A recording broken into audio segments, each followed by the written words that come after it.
ಎಲ್ಲರಿಗೆ ನಮಸ್ಕಾರ. ಕಶ್ಯಪ್ ಅವ್ರದ್ದು ಒಂದು ನೀವು ಪರಿಚಯ ಮಾಡಿಬಿಟ್ರೆ, ಇಲ್ಲ ನಾನೇ ಮಾಡಿಬಿಡಬಹುದು. ಕಶ್ಯಪ್ ನಾಯಕ್ ಅವರು ನನ್ನ ಆತ್ಮೀಯ ಸ್ನೇಹಿತರು, ವಕೀಲರು, ಹಾಗೆಯೇ ನಮ್ಮ ಪ್ರೇಕ್ಷಾ ಪ್ರತಿಷ್ಠಾನ, ಪ್ರಹರ್ಷ ಪ್ರತಿಷ್ಠಾನ ಇದರೊಳಗೆಲ್ಲ ಇದು ಮಾಡ್ತಿದ್ದಾರೆ. ಮತ್ತು ಒಳ್ಳೆ ಹಿಂದೂಸ್ತಾನಿ ಸಂಗೀತದ ಹಾಡುಗಾರರು ಹೌದು. ಆಮೇಲೆ ಭೈರಪ್ಪನವ್ರನ್ನ ಚೆನ್ನಾಗಿ ಅಧ್ಯಯನ ಮಾಡಿ ಒಳ್ಳೆ ಜ್ಞಾನ ಮತ್ತು ಅದ್ರ ಬಗ್ಗೆ ವಿಮರ್ಶೆ ಮಾಡಿ ಲೇಖನಗಳನ್ನು ಬರೆದಿದ್ದಾರೆ. ಸೊ ನಾವಿಬ್ಬರು ಭೈರಪ್ಪನವರ ಕಾದಂಬರಿಗಳ ಆಧಾರಿತ ಅವ್ರ ಕೃತಿಗಳಲ್ಲಿ ರಾಜನೀತಿಯ ಪಾತ್ರ ಮತ್ತು ಲೋಕಪ್ರಜ್ಞೆಯ ಪಾರಮ್ಯ ಅನ್ನೋ ಒಂದು ವಿಷಯದ ಬಗ್ಗೆ ಚರ್ಚೆ ಮಾಡೋಣ ಅಂತಿದ್ದೀವಿ. ಸೊ ಮೂಲತಃ ನಾನು ಮತ್ತು ಕಶ್ಯಪ್ ಇಬ್ಬರೂ ಭೈರಪ್ಪನವರ ಅಭಿಮಾನಿಗಳು. ಮತ್ತು ಇಂಥ ಒಂದು ಸಂದರ್ಭ ನಮಗೆ ಒದಗಿ ಬಂದಿರೋದಕ್ಕೆ ನಾವು ಸುಕೃತರು ಅಂತ ಭಾವಿಸ್ತೀವಿ. ಕಶ್ಯಪ್ ಅವರೇ, ಈ ಗೋಷ್ಠಿಗಾಗಿ ನಾವು ಭೈರಪ್ಪನವರ ಹಲವು ಕಾದಂಬರಿಗಳಲ್ಲಿ ಅವರ ರಾಜನೀತಿ ಮತ್ತು ಲೋಕಪ್ರಜ್ಞೆ ಅಂತ ತಗೊಂಡ್ರೆ ಹಲವು ಕಾದಂಬರಿಗಳು ಬರ್ತಾ ಹೋಗುತ್ತೆ. ಲೋಕಪ್ರಜ್ಞೆ ಅಂತ ತಗೊಂಡ್ರಂತೂ ಪ್ರತಿ ಕಾದಂಬರಿಯೂ ಬಂದೇ ಬರುತ್ತೆ. ಯಾಕೆಂದರೆ ಕಾದಂಬರಿ ಅನ್ನುವಂತಹ ಒಂದು ಮೀಡಿಯಮ್ ಮಾಧ್ಯಮ ಯಾವುದಿದೆ ಅದೇನೇ ತುಂಬ ರಿಯಲಿಸಮನ್ನು ನೆಚ್ಕೊಂಡಿರೋವಂಥದ್ದು. ಹಾಗಾಗಿ ಕಾದಂಬರಿ ಯಾರು ಬರಿಬೇಕಾದ್ರೂ ಒಂದು ಸ್ವಲ್ಪ ಲೋಕಪ್ರಜ್ಞೆ ಒಂದು ಮಟ್ಟಿಗಾದರೂ ಇರಲೇಬೇಕಾಗತ್ತೆ. ಲೋಕಪ್ರಜ್ಞೆ ಇಲ್ಲದೆ ಕಾದಂಬರಿ ರಚಿತವಾಗುವಂಥದ್ದಿಲ್ಲ. ಆದರೆ ಯಾವುದು ಮೈಥಲಾಜಿಕಲ್ ಕ್ಯಾರೆಕ್ಟರ್ಸ್ ಅಂತಲೂ ಕೆಲವು ಇರುತ್ತೋ ಅದರೊಳಗೂ ಸಾಮಾಜಿಕವಾದ ಆಯಾಮವನ್ನು ತಂದಿರುವಂಥದ್ದು ಭೈರಪ್ಪನವರ ಹೆಗ್ಗಳಿಕೆ. ಹಾಗಾಗಿ ಲೋಕಪ್ರಜ್ಞೆ ಹಲವು ಕಾದಂಬರಿಗಳಿದ್ರೂ ರಾಜಕೀಯ ನೀತಿ ಅಂತ ತಗೊಂಡಾಗ ಕೆಲವು ಕಾದಂಬರಿಗಳನ್ನು ಆಧರಿಸಿ ಇವತ್ತಿನ ದಿನ ನಾವು ಮಾತಾಡ್ತಿದ್ದೀವಿ. ಅದರಲ್ಲಿ ಇತಿಹಾಸ ಅಥವಾ ಆರ್ಷ ಕಾವ್ಯಗಳು ಅಂತ ತಗೊಂಡ್ರೆ ಅಲ್ಲಿ ಪರ್ವ ಮತ್ತು ಉತ್ತರಕಾಂಡವನ್ನು ನಾವು ನೋಡ್ಬೋದು. ನಂತರ ಮಧ್ಯಕಾಲೀನ ಭಾರತದಲ್ಲಿ ರಾಜನೀತಿ ಯಾವ ಮಟ್ಟಿಗಿತ್ತು ಅಂತ ನೋಡೋದಕ್ಕೆ ಸಾರ್ಥ ಮತ್ತು ಆವರಣದ ಕೆಲವು ಭಾಗಗಳು. ನಂತರ ಸ್ವಾತಂತ್ರ್ಯೋತ್ತರದ ಭಾರತದಲ್ಲಿ ರಾಜಕೀಯ ನೀತಿ ಯಾವ ಥರ ಇತ್ತು ಅನ್ನೋದಕ್ಕೆ ಮತದಾನ, ದಾಟು, ತಂತು ಮತ್ತು ಆವರಣ, ಈ ಇಷ್ಟನ್ನು ನಾವು ರಾಜನೀತಿ ಅದರ ಪಾತ್ರ ಯಾವ ಥರ ಇರುತ್ತೆ ಅನ್ನೋದನ್ನು ನೋಡಿ ಕೆಲವನ್ನ ವಿಶ್ಲೇಷಿಸುವಂಥದ್ದಾಗತ್ತೆ. ಈ ಪ್ರತಿಯೊಂದು ಕಾದಂಬರಿಯೂ ಗಂಟುಗಟ್ಟಲೆ ವಿಶ್ಲೇಷಿಸೋರಂಥ ಗಾತ್ರದ್ದು. ಆದರೆ ನಮಗೆ ಸಮಯದ ಒಂದು ಏನು 3/4 ಗಂಟೆ ಅಂತ ಇದೆ, ಅಷ್ಟರೊಳಗೆ ಒಂದು ಸ್ವಲ್ಪ ಕೆಲವು ವಿಚಾರಗಳನ್ನು ಇಲ್ಲಿ ವಿಮರ್ಶೆ ಮಾಡುವಂಥದ್ದಾಗತ್ತೆ. ಮೊದಲಿಗೆ ನಾವು ಉತ್ತರಕಾಂಡ ಮತ್ತು ಪರ್ವವನ್ನು ತಗೊಳ್ಬೋದು. ಅದರೊಳಗೆ ಪರ್ವಕ್ಕಿಂತ ಮುಂಚೆ ಉತ್ತರಕಾಂಡದೊಳಗೆ ಈಗ ಉತ್ತರಕಾಂಡ ಮತ್ತು ಪರ್ವ ರಾಮಾಯಣ ಮಹಾಭಾರತಗಳನ್ನೇ ಭೈರಪ್ಪನವರು ಬರೆದಿರೋವಂಥದ್ದು. ಅದು ಸೋಷಿಯಲಾಜಿಕಲ್ ಪರ್ಸ್ಪೆಕ್ಟಿವಿಂದ ಅಂದರೆ ಒಂದು ಸಾಮಾಜಿಕ ದೃಷ್ಟಿಕೋನದಿಂದ ಬರೆದಿರೋವಂಥದ್ದು. ಅಲ್ಲಿ ಈ 2 ಕಾದಂಬರಿಗಳಲ್ಲೂ ಯಾವುದೋ ಒಂದು ಪವಾಡ ಆಗಿರೋವಂಥದ್ದು ಅಥವಾ ನಮ್ಮ ನೈಜ ಜೀವನದಲ್ಲಿ ಸಾಧ್ಯವಾಗದೇ ಇರೋವಂಥದ್ದು, ದೈವಿಕವಾಗಿ ಯಾವುದೋ ನಡೆಯುವಂಥದ್ದು ಅನ್ನುವಂಥ ಎಲ್ಲ ಆಯಾಮಗಳನ್ನು ಬದಿಗಿಟ್ಟು ನಡೆದಿದ್ದರೆ ಈ ಥರ ನಡೆದಿರಬಹುದು ಅನ್ನೋ ರೀತಿ ಒಳಗೆ 2 ಕಾದಂಬರಿಗಳನ್ನು ಭೈರಪ್ಪನವರು ಪ್ರಸ್ತುತಿ ಮಾಡ್ತಾರೆ. ಆಗ ಅದರೊಳಗೆ ಉತ್ತರಕಾಂಡದಲ್ಲಿ ಅವರ ಒಂದು ಇನ್ಸೈಟನ್ನು ನಾವು ನೋಡೋವಂಥದ್ದಾದರೆ, ಭರತನ ಹಲವು ವರ್ಷಗಳ ಆಳ್ವಿಕೆ ಅಂತಂದರೆ 14 ವರ್ಷ ರಾಮ ಇಲ್ದಿದ್ದಾಗ ಆತನ ಆಳ್ವಿಕೆ ಬರುತ್ತೆ.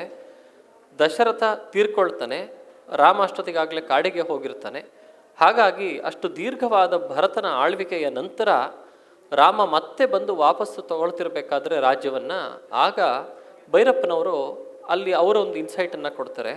ಭರತ ಆಳ್ತಿರ್ಬೇಕಾದ್ರೆ ಆತ ರಾಜಧಾನಿಯಲ್ಲೂ ಇರಲಿಲ್ಲ, ಹೊರಗಡೆ ಬಂದುಬಿಟ್ಟು ಒಂದು ಕುಟೀರವನ್ನು ಕಟ್ಟಿಕೊಂಡು ಅಲ್ಲಿ ಮಾಡ್ತಿದ್ದ, ಆಳ್ತಾ ಇದ್ದ. ಹಾಗಾಗಿ ಆ ಕಾಲದೊಳಗೆ 14 ವರ್ಷಗಳ ಕಾಲ ಅಯೋಧ್ಯೆಯಲ್ಲಿ ಪುಂಡಪೋಖರಿಗಳ ಸಂಖ್ಯೆಗಳು ಎಷ್ಟು ಹೆಚ್ಚಾಗಿದ್ವು ಮತ್ತು ಆಡಳಿತ ಎಷ್ಟು ಮಟ್ಟಿಗೆ ಶಿಥಿಲವಾಗಿತ್ತು ಅನ್ನೋ ಅಂಥದ್ದನ್ನು ಕೊಡ್ತಾರೆ. ಇದು ಮೂಲವಾಗಿ ವಾಲ್ಮೀಕಿಗಳು ಇಲ್ದಿರೋವಂಥದ್ದು, ಆದರೆ ಅಲ್ದಿರೋವಂಥ ರೀತಿ ಒಳಗೆ ಇದನ್ನು ಒಂದು ಸ್ವಲ್ಪ ಚಿತ್ರಿಸಿದ್ದಾರೆ. ಇಲ್ಲಿ ಒಂದು ಸ್ವಲ್ಪ ಮಟ್ಟಿಗೆ ರಾಜನೀತಿಯನ್ನು ನಾವು ಭೈರಪ್ಪನವರು ಆ ರೀತಿ ತಂದಿರೋವಂಥದ್ದನ್ನು ನೋಡ್ತೀವಿ. ಅದಾದಮೇಲೆ ಪರ್ವವನ್ನು ನಾವು ನೋಡೋದಾದರೆ ಇದರಲ್ಲಿ ಹಲವು ಆಯಾಮಗಳಿದೆ. ಕೆಲವನ್ನ ತಾವು ಹೇಳಿ ಅಂತ ಕೇಳ್ಕೊತೀನಿ. ಏನಂದರೆ ಪರ್ವ ಅಂತ ನಾವು ನೋಡಿದ್ರೆ ಎಲ್ಲ ಪಾತ್ರಗಳು ತಮ್ಮ ಸ್ವಗತದಲ್ಲಿ ಯೋಚನೆ ಮಾಡ್ತಾ ಇರೋಂತಹ ಸ್ಟ್ರೀಮ್ ಆಫ್ ಕಾನ್ಷಿಯಸ್ನೆಸ್ ಒಂದು ಏನು ಟೆಕ್ನಿಕ್ ಇದೆ ಅದನ್ನು ಉಪಯೋಗಿಸಿ ಭೈರಪ್ಪನವ್ರು ಇದನ್ನು ಮಾಡ್ತಾರೆ, ಕಾದಂಬರಿನ ಬೆಳೆಸ್ತಾರೆ. ಅದರೊಳಗೆ 3 ವಿಷಯಗಳನ್ನು ರಾಜನೀತಿಗೆ ಸಂಬಂಧಪಟ್ಟಿದ್ದಷ್ಟೇ ನಾನು ಇದನ್ನು ತಗೊಳ್ಬೇಕು ಅಂತ ಅಂದ್ಕೊಂಡಿದ್ದೀನಿ.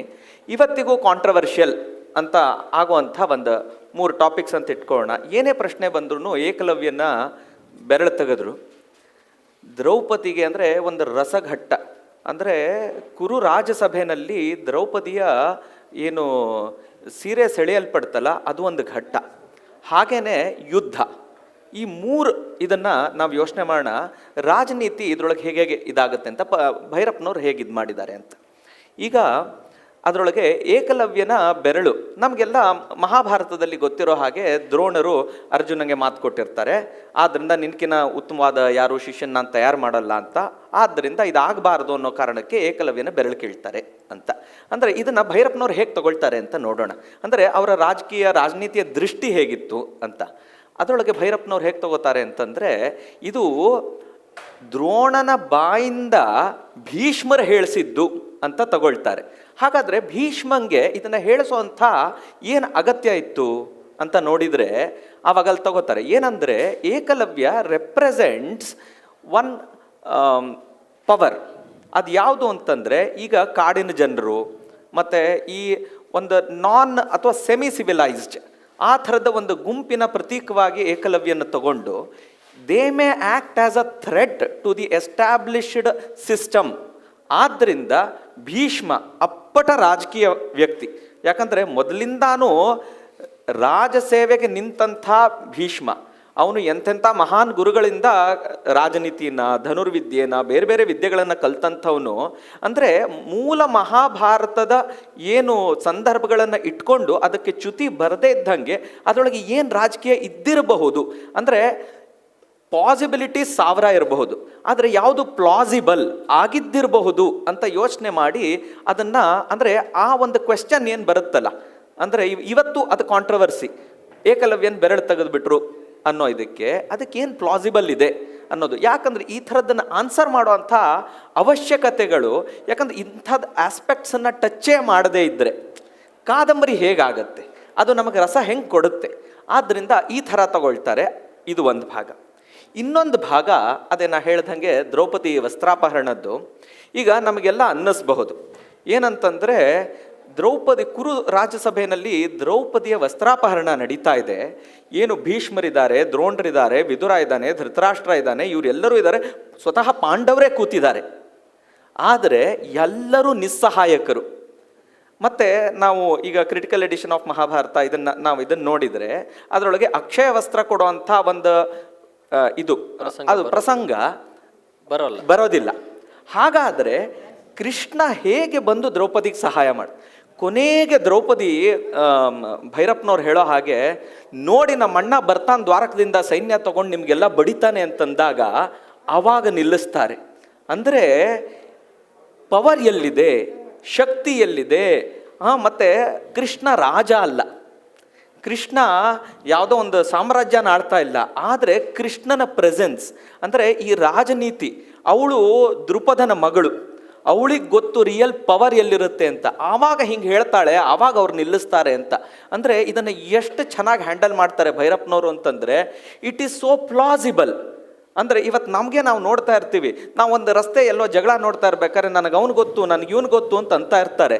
ರಿಯಲ್ಲಾಗಿ ಇವನು ಗ್ಯಾರಂಟಿ ಗೊತ್ತು ಅಂತ ಆದರೆ ಎದುರುಗಡೆ ಅವನು ಸುಮ್ಮನೆ ಆಗ್ತಾನೆ. ಅಂದರೆ ಇದು, ಅಂದರೆ ರಿಯಾಲಿಟಿಗೆ ಎಷ್ಟು ಹತ್ತಿರ ಬರುತ್ತೆ ಅನ್ನೋದು, this is what Bhyrappa is. ಹಾಗೆಯೇ ಇವತ್ತು ಇನ್ನೊಂದು ನೋಡ್ತಾ ಇದ್ದೀವಿ. ಇವತ್ತಿನ ತುಂಬ ದೊಡ್ಡ ಚರ್ಚೆ ಏನು ಅಂದರೆ ಊಹಾಪೋಹ ಮಾಡೋದು, ಇದೆಲ್ಲ ನಾವೆಲ್ಲ ನೋಡ್ತೀವಿ. ವೋಟ್ ಚೋರಿ, EVM ಇದನ್ನೆಲ್ಲ ನೋಡ್ತಾ ಇದ್ದೀವಲ್ಲ, ಇದೆಲ್ಲ ಒಂದು ಟೂಲ್ಸ್ ಅಂತ ಇಟ್ಕೊಳ್ಳೋಣ. What are they actually trying to do ಅಂತ ನೋಡಿದ್ರೆ, ಇದು to delegitimise an elected government. ಇದು ಅದರದ ಹಿಂದ್ಗಡೆ ಇರುವಂಥದ್ದು ಪ್ರಪಂಚದಾದ್ಯಂತ ಎಲ್ಲ ಕಡೆ. ಅಂದರೆ ಇವಾಗ ನೋಡಿ, ವೆನುಜುವೆಲಾ ಮೇಲೆ ಟ್ರಂಪ್ ಅಂದರೆ ಅಲ್ಲಿ ಪ್ರೆಸಿಡೆಂಟನ್ನು ಎತ್ಕೊಂಡು ಬರಬೇಕಾದ್ರೆ ಆ ಮಡೂರೋ ಆ್ಯಕ್ಚುಲಿ ಪಾಪ್ಯುಲರ್ ಮ್ಯಾಂಡೇಟ್ನಲ್ಲಿ ಗೆಲ್ಲೇ ಇಲ್ಲ, ಆದ್ದರಿಂದ ಅವನಿಗೆ ಲೆಜಿಟಿಮೆಸಿ ಇಲ್ಲ ಅನ್ನೋವಂಥದ್ದು. ಸೊ ಈ ಥರದ ನರೇಟಿವ್ ಬಿಲ್ಡಿಂಗ್ಸ್ ಏನಿದೆಯಲ್ಲ, ಅದು ನಮಗೆ ಪರ್ವದಲ್ಲಿ ಇದರೊಳಗೆ ಭೈರಪ್ಪನವ್ರು ತೋರಿಸ್ಕೊಡ್ತಾರೆ. ಏನಂತ ತೋರಿಸ್ಕೊಡ್ತಾರೆ, ಪಾಂಡವರು ಕುರುವಂಶಕ್ಕೆ ಸೇರಿದವರೇ ಅಲ್ಲ ಅಂತ. ಅಂದರೆ ಒಂದ್ಸಲಿ ಡಿಲೆಜಿಟಿಮೈಸ್ ಮಾಡಿಬಿಟ್ರೆ ಪಾಪ್ಯುಲರ್ ಸಪೋರ್ಟ್ ಹೋಗ್ಬಿಡುತ್ತೆ. ಅದು ಡೆಮಾಕ್ರಸಿ ಇರಬಹುದು, ಮೊನಾರ್ಕಿ ಇರ್ಬೋದು, ಯಾವುದೇ ಒಂದು ಇದರೊಳಗೂ ಒಬ್ಬ ಮನುಷ್ಯ ಡಿಲೆಜಿಟಿಮೈಸ್ ಆದರೆ, ಈಗ ಅದೇ ಹಿಂದಿನ ಸೆಷನ್ನಲ್ಲಿ ಸಂದೀಪ್ ಬಾಲಕೃಷ್ಣ ಅವ್ರು ಹೇಳ್ತಾ ಇದ್ರು ಏನಂದರೆ, call the dog mad and anybody will hit it ಅಂತ. ಅಂದರೆ ಆ ಹುಚ್ಚು ಅಂತ ನಾಯಿಗೆ ಅಂತ ಹೇಳಿದ್ರೆ ಯಾರು ಬಂದು ಸುಮ್ಮನೆ ಫೆನ್ಸ್ನಲ್ಲಿ ಕೂತವ್ರು ಒಂದು ಹಾಕಿ ಹೋಗ್ಬಿಡ್ತಾರೆ ಅಂತ. ಅಂದರೆ ಹಾಗೆ ಅದು ಏನಂದರೆ ಒಂದ್ಸಲಿ ಡಿಲೆಜಿಟಿಮೈಸ್ ಮಾಡಿಬಿಟ್ರೆ it is easy to hit. ಹಾಗೆಯೇ ಪಾಂಡವರು ಕುರುವಂಶಕ್ಕೆ ಸೇರಿದವರೇ ಅಲ್ಲ ಅಂತ ಅಂದುಬಿಟ್ರೆ, ಕುಂತಿ ಪಾತ್ರದೊಳಗೆ ಆ ಮಾತು ಬರುತ್ತೆ, ಇವ್ರು ಯಾರು ಪಾಂಡವಿನ ಮಕ್ಕಳಲ್ಲ, ಪಾಂಡವರಲ್ಲ, ಇವ್ರು ಬರೀ ಕುಂತಿಯ ಮಕ್ಕಳು ಅಂತ. ಹಾಂ ಈಗ ಅದರೊಳಗೇನೆ ಹಾಗಾದರೆ ಕರ್ಣನ್ನ ದುರ್ಯೋಧನ ಕುಂತಿ ಮಗ ಹೌದು. It is not that nobody knew it, it was not admitted but people knew it ಅನ್ನೋದು ಒಂದು ಛಾಯೆ ಅದರೊಳಗೆ ಬರುತ್ತೆ.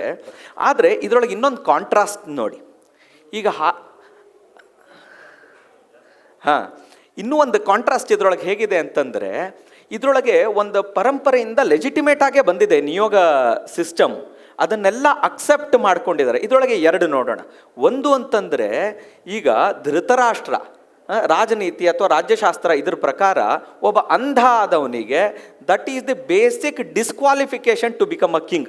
ನಮ್ಮ ರಾಜ್ಯ ಅಂದರೆ ರಾಜನೀತಿ ಇದರೊಳಗೆ ಧರ್ಮಶಾಸ್ತ್ರ, ನಮ್ಮ ಅರ್ಥಶಾಸ್ತ್ರ ಇದನ್ನೆಲ್ಲ ನೋಡಿದರೆ it is a disqualification, first disqualification he can't see.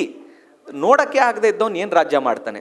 ಹಾಗಾಗಿ ದುರ್ಯೋಧನಂಗೆ ರಾಜ್ಯನೇ ಬರಬಾರ್ದು ಅಂದರೆ there is an aspect of delegitimacy even in Duryodhana. ಆದರೆ ಪಾಂಡವರು ಎಂದೂ ಫೇರ್ ಆಗಿ ನಡ್ಕೊಳ್ತಾರೆ. ದಟ್ ನಿಂದ ಅಧಿಕಾರ ಇಲ್ಲ ಅಂತ ಹೇಳಲ್ಲ ಅವರು, ಆಯಿತು ಹಂಚ್ಕೊಳ್ಳೋಣ ಅಂತ ಅಂತಾರೆ. ಅಂದರೆ ಇದು ಸಜ್ಜನರು ಸತ್ವಯುತರು ಮಾಡುವಂಥ ಕೆಲಸ ಅನ್ನೋದನ್ನು ಧ್ವನಿಪೂರ್ವಕವಾಗಿ ತೋರಿಸ್ತಾರೆ. ದಟ್ ಒಬ್ಬ ಹೇಳ್ತಾನೆ ಡಿಲೆಜಿಟಿಮೈಸ್ ಮಾಡೋದಕ್ಕೆ, ಇನ್ನೊಬ್ಬರು ಹೇಳೋದಿಲ್ಲ. ಯಾಕಂದರೆ ಪರಂಪರೆಯಿಂದ ಅಕ್ಸೆಪ್ಟ್ ಆಗಿ ಬಂದಿದ್ದಕ್ಕೆ ಅದನ್ನು ವಿರೋಧ ಮಾಡಬಾರ್ದು ಅನ್ನೋದು. ಅಂದರೆ ಒಂದು ಸಿಸ್ಟಮನ್ನು ಅನಾರ್ಕಿ ಎಡೆಗೆ ತಗೊಂಡು ಹೋಗಬಾರ್ದು. ಇವತ್ತಿನ ಪ್ಯಾರಲಲ್ಸ್ ನಾವು ನೋಡ್ತಾ ಹೋದರೆ ಎಷ್ಟು ಕಾಣಿಸುತ್ತೆ ಅಂತಂದರೆ, ದಟ್ ರಸ್ತೆ ಮೇಲೆ ದಂಗೆ ಮಾಡಿಸೋದು, ಯಾವುದಾದ್ರು ಒಂದು ಎಸ್ಟಾಬ್ಲಿಷ್ ಸಿಸ್ಟಮನ್ನು ಡಿಲೆಜಿಟಿಮೈಸ್ ಮಾಡೋದು, ಅದನ್ನೆಲ್ಲದಕ್ಕೂ ತಮ್ಮ ಕುಟಿಲ ನೀತಿಗಳನ್ನು ಉಪಯೋಗಿಸುವಂಥದ್ದು, ಇದು ಕೌರವರ ಸಂತಾನ ಅನ್ನೋದು ಸ್ಪಷ್ಟವಾಗಿ ಭೈರಪ್ಪನವ್ರು ತೋರಿಸ್ಬಿಡ್ತಾರೆ. ಹಾಗೆ ಕೃಷ್ಣನ ಪಾತ್ರದಲ್ಲಿ ಬಹಳ ಇನ್ನೂ ಚೆನ್ನಾಗಿ ತೋರಿಸ್ತಾರೆ ಅಂತ ಕಶ್ಯಪ್ ನೋಡ್ಬೋದು. ಕೃಷ್ಣನ ಪಾತ್ರಕ್ಕಿಂತನೂ ಇನ್ನು ಕೆಲವು ಪಾತ್ರಗಳನ್ನು ಭೈರಪ್ಪನವ್ರು ತಂದಿರೋಂಥ ರೀತಿಯನ್ನು ನೋಡಿದ್ರೆ, ಮೊದಲಿಗೆ ನಾವು ಶಲ್ಯನನ್ನ ನೋಡ್ತೀವಿ. ಇನ್ಫ್ಯಾಕ್ಟ್ ಕಾದಂಬರಿ ಶುರುವಾಗೋದೇ ಶಲ್ಯನ ಪಾತ್ರದಿಂದ. ಇಲ್ಲಿ ಶಲ್ಯನ ಪಾತ್ರ ಎಷ್ಟು ಚೆನ್ನಾಗಿ ತಗೊಂಡಿದ್ದಾರೆ ಅಂದರೆ, ಕುರು ಪಾಂಚಾಲರಿಗೆ ಅವರ ಸರಿಸಮಾನವಾದ ಸಂಪತ್ತನ್ನು ಈತ ಹೊಂದಿಲ್ಲ, ಅವರಷ್ಟು ಪ್ರಭಾವದಲ್ಲೂ ಈ ಥರ ಇವನು ಇಲ್ಲ. ಸೊ ಒಂದು ಪ್ರೈಮರಿ ದರ್ಜೆ ಆಗಿರೋಂತಹ ಕೆಲವು ಸಂಸ್ಥಾನಗಳನ್ನು ಬಿಟ್ಟರೆ ಸೆಕೆಂಡ್ರಿ ಲೆವೆಲಲ್ಲಿ ಇರೋಂತಹ ಸುಮಾರು ಜನ ಇದ್ದರು. ಅವರೆಲ್ಲರೂ ಕೊನೆಗೆ ಕುರುಕ್ಷೇತ್ರ ಯುದ್ಧದಲ್ಲಿ ಬಂದೇ ಬರ್ತಾರೆ. ಆ ಎಲ್ಲ ರಾಜರುಗಳ ಪ್ರತಿನಿಧಿಯಾಗಿ ಒಂದು ಶಲ್ಯನನ ಪಾತ್ರವನ್ನು ಹಿಡಿದು ಭೈರಪ್ಪನವರು ತಂದಿರುವಂಥದ್ದನ್ನು ನೋಡ್ತೀವಿ. ಆಮೇಲೆ ಅವ್ರಿಗೂ ಸುಮಾರೆಲ್ಲ ಯಾವ ರೀತಿಯಾದ ರಾಜಕಾರಣ ಯುದ್ಧದ ಸಮಯದಲ್ಲಿ ಬರ್ತಾ ಇತ್ತು ಅಂತ ಹೇಳ್ಬೇಕಾರೆ, ಅವರ ಮಗ ರುಕ್ಮರಥನನ್ನ ಹಿಡ್ಕೊಂಡಾಗ ಹೇಳ್ತಾರೆ, ನಾವು ಯಾಕೆ ದುರ್ಯೋಧನನ ಪರವಾಗಿ ಹೋಗಬೇಕು, ಯಾಕೆ ಪಾಂಡವರ ಪರವಾಗಿ ಹೋಗಬಾರ್ದು ಅಂತಂದಾಗ ಭೈರಪ್ಪನವರು ಒಂದು ಕಡೆ ಬರೀತಾರೆ. ಯಾರೋ ಒಬ್ರು ಬಂದು ರುಕ್ಮರಥನಿಗೆ ಹೇಳಿರೋ ರೀತಿಯಲ್ಲೂ ಬರೀತಾರೆ, ಹಿಂದಿನ ವೈಭವದ ನೆನಪಿನಲ್ಲಿ ರಾಜಕಾರಣದ ಶಕ್ತಿ ಬರೋದಿಲ್ಲ, ಇವತ್ತಿನ ಅಧಿಕಾರ ಸೂತ್ರದಿಂದ ರಾಜಕಾರಣದ ಶಕ್ತಿ ಬರೋದು.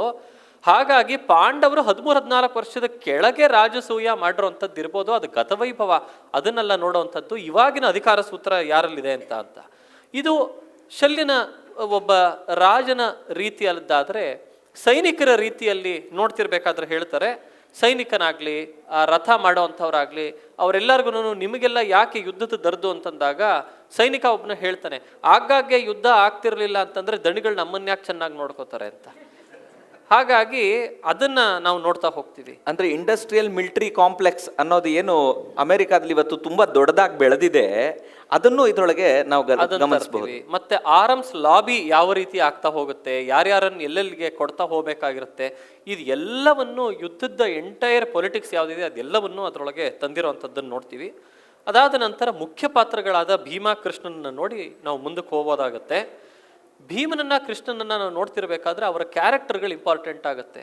ಒಂದು ಕಡೆ ಪ್ರಸಿದ್ಧವಾದ ವಾಕ್ಯವೇ ಇದೆ, history of the civilisation is nothing but biographies of a few great men ಅಂತ.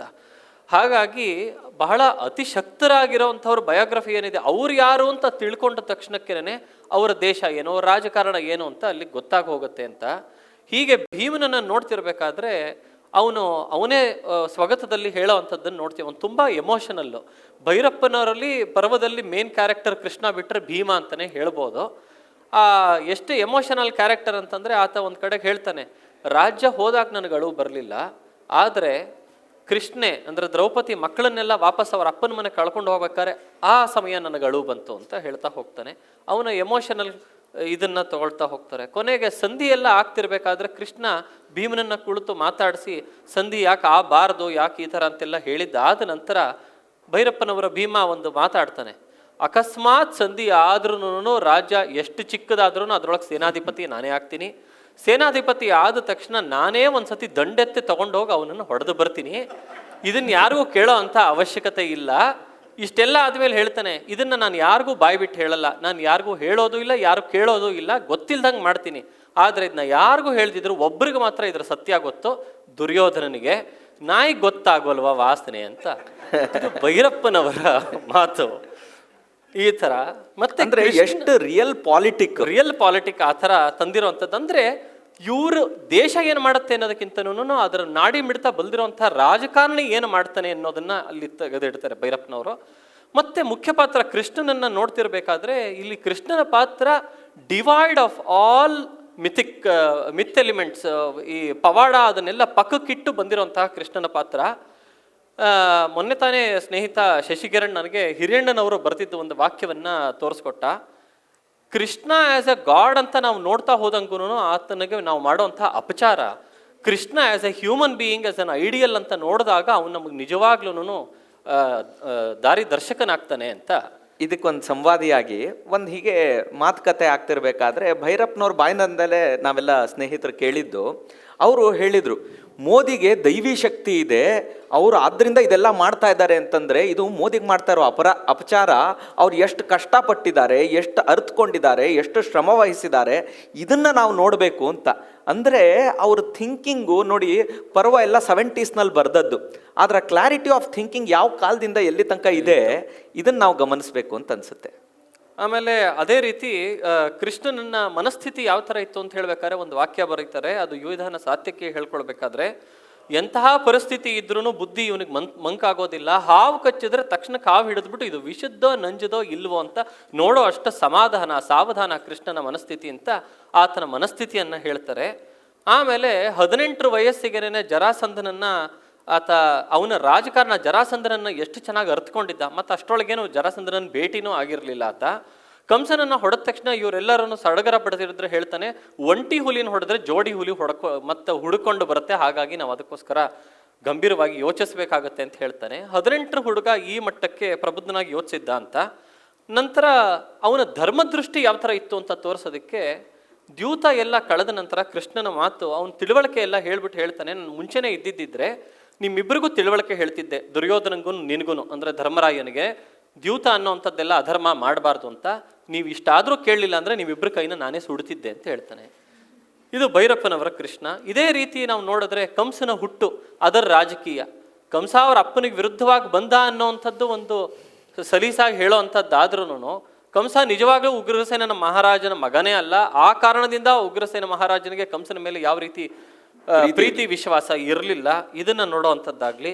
ಕರ್ಣ ಯುದ್ಧದಿಂದ ದೂರ ಹೋಗ್ತಿದ್ದಕ್ಕೋಸ್ಕರ ಕರ್ಣನಿಗೆ ನಿಜವಾದ ನಿಯತ್ತು ಇತ್ತ ಅಂತ ಇಲ್ವೋ ಅನ್ನೋವಂಥದ್ದನ್ನ ಭೀಷ್ಮ ಹೇಳೋ ಅಂಥದ್ದಾಗ್ಲಿ, ಮತ್ತೆ ಯುದ್ಧ ಭೂಮಿಯ ವಾಸ್ತವ ಚಿತ್ರಣ, ಇದನ್ನೆಲ್ಲ ಕೊಟ್ಟಿರೋದನ್ನು ನೋಡಿದ್ರೆ ಇದು ವೆರಿ ಇದು ಲೋಕಪ್ರಜ್ಞೆ ಇದಕ್ಕಿಂತ ಇನ್ನು ಹೆಚ್ಚಿನ ಪಾರಮ್ಯ, ಪರ್ವಕ್ಕಿಂತ ಇನ್ನು ಹೆಚ್ಚಿನ ಕಾಣೋದಿಲ್ಲ ನಾವು ಅಂತ ನನಗನ್ಸುತ್ತೆ.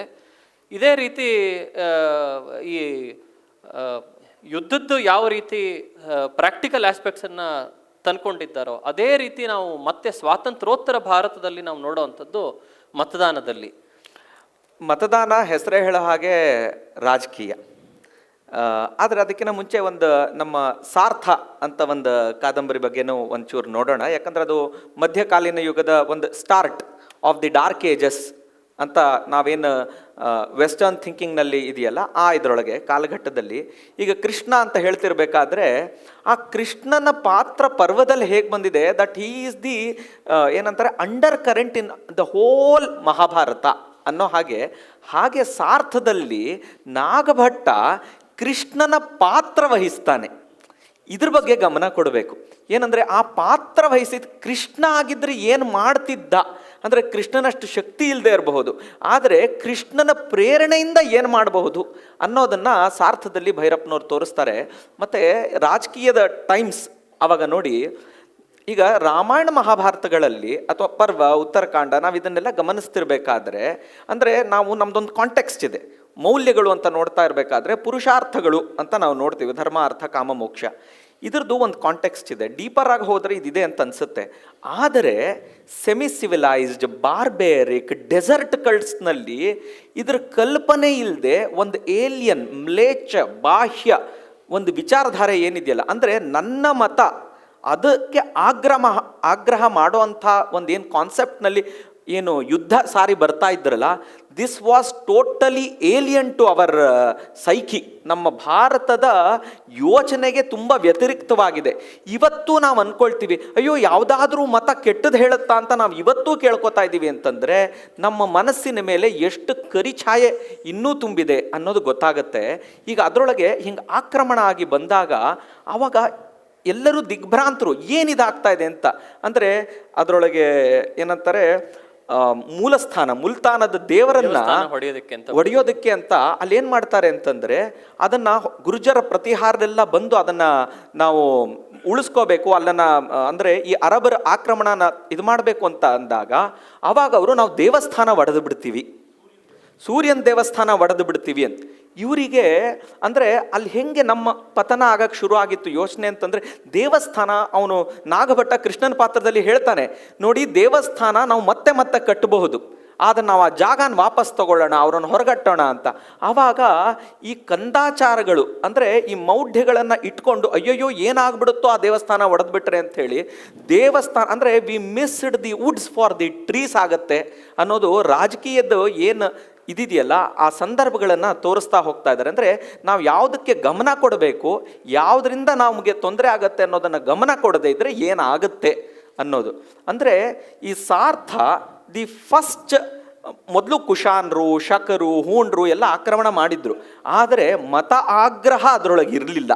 ಆದರೆ ಮತ ಆಗ್ರಹ ಇರೋವಂಥ ಒಂದು ಏನು ಬ್ಯಾರ್ಬೆರಿಕ್ ಇನ್ವೇಷನ್ ಆಯ್ತಲ್ಲ, ಆ ಸ್ಥಿತಿ ಹೇಗೆ ಕಂಟಿನ್ಯೂ ಆಯಿತು ಅಂತ ನೆಕ್ಸ್ಟ್ ಆವರಣದಲ್ಲೂ novel within a novel, story within a story ಒಳಗೆ ಆವಾಗಲೂ ಬರುತ್ತೆ. ಅಂದರೆ ಅದು ಶುರು ಆಗಿದ್ದು ಹೇಗೆ, ಅದರದ್ದು ಸಿಕ್ಕಾಬಟ್ಟೆ ಲಾಜಿಕಲ್ ಕನ್ಕ್ಲೂಷನ್ ಮೇಲ್ಗಡೆ ಹೋಗಿದ್ದು ಎಲ್ಲಿ ಅನ್ನೋದು from the point of Saartha till Aavarana ಬರುತ್ತೆ. ಇದರೊಳಗೆ ಮತ್ತೆ ಸಾರ್ಥದಲ್ಲಿ ಇನ್ನೊಂದು ಧ್ವನಿ ಇರೋವಂಥದ್ದು ಏನು ಅಂತಂದರೆ, ಈ ಹೊಡೆದಾಟವನ್ನೆಲ್ಲ ಮಾಡೋ ಅಂಥದ್ದು ಈತ ಒಂದು ನಾಟಕದ ಒಂದು ಮಂಡಳಿ ಒಳಗಿರೋಂಥವನು ಅವಾಗ ನಾಗಭಟ್ಟ.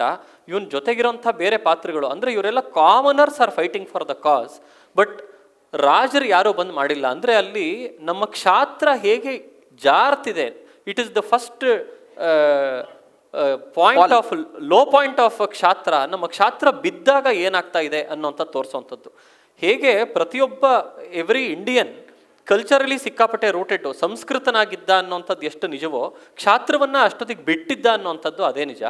ಕ್ಷಾತ್ರಹೀನತೆಯಿಂದ ಮುಂದೆ ಏನಾಯಿತು ಅನ್ನೋಂಥದ್ದನ್ನು ಸಾರ್ಥದಿಂದ ಶುರು ಮಾಡೋ ಹಂಗೆ ತೋರಿಸ್ತಾರೆ. ಅದಾದ ನಂತರ ಆವರಣಕ್ಕೆ ಬರ್ಬೋದು. ಆವರಣದೊಳಗೆ ಇದು ಬಹಳ ಉಚ್ಚರಾಯ ಸ್ಥಿತಿ ಒಳಗೆ ಬಾರ್ಬಾರಿಸಮ್ ಆಗ್ತಿರೋವಂಥದ್ದನ್ನು ನಾವು ನೋಡ್ತಾ ಬರ್ತೀವಿ. ಆ ಕತೆ ಅಂತೂ ಎಲ್ಲರಿಗೂ ಗೊತ್ತೇ ಇದೆ, ನಾವೆಲ್ ವಿತಿನ್ ಅ ನಾವೆಲ್ ಬರೋ ಅಂಥದ್ದು. ಸೊ ಹಾಗಾಗಿ ಆ ಕಾಲದ ಒಂದು ಭಾರತವನ್ನು ಅವರು ಚಿತ್ರಿಸ್ತಿರ್ಬೇಕಾದ್ರೆ Khwaja Jahan becomes a representative of the victim of the barbarism. ಅವನೊಬ್ಬನನ್ನ ಹಿಡ್ಕೊಂಡು ಅಲ್ಲಿ ಅವನನ್ನು ಹಿಜಡಾನನ್ನಾಗಿ ಮಾಡೋ ಅಂಥದ್ದು. ಅಂದ್ರೆ ಇಡೀ ದೇಶನ ಹಿಜಡ ಮಾಡ್ತು ಅನ್ನೋಂಥ, ಅಂದ್ರೆ ಆ ಕ್ಷಾತ್ರ ಅನ್ನೋಂಥ ಬೀಜ ಒಡಿತು ಅನ್ನೋಂಥದ್ದನ್ನ ಅದು ಎಷ್ಟು ಮಾರ್ಮಿಕವಾಗಿ ಅಲ್ಲಿ ಚಿತ್ರಿಸಿದ್ದಾರೆ ಅಂತ ನಾವು ನೋಡಬಹುದು. ಸಮಯ ಆಗ್ತಿರೋದ್ರಿಂದ ಕೊನೆ ಮತದಾನಕ್ಕೂ ಒಂದು ಬಂದ್ಬಿಡೋಣ, ಬರೋಣ.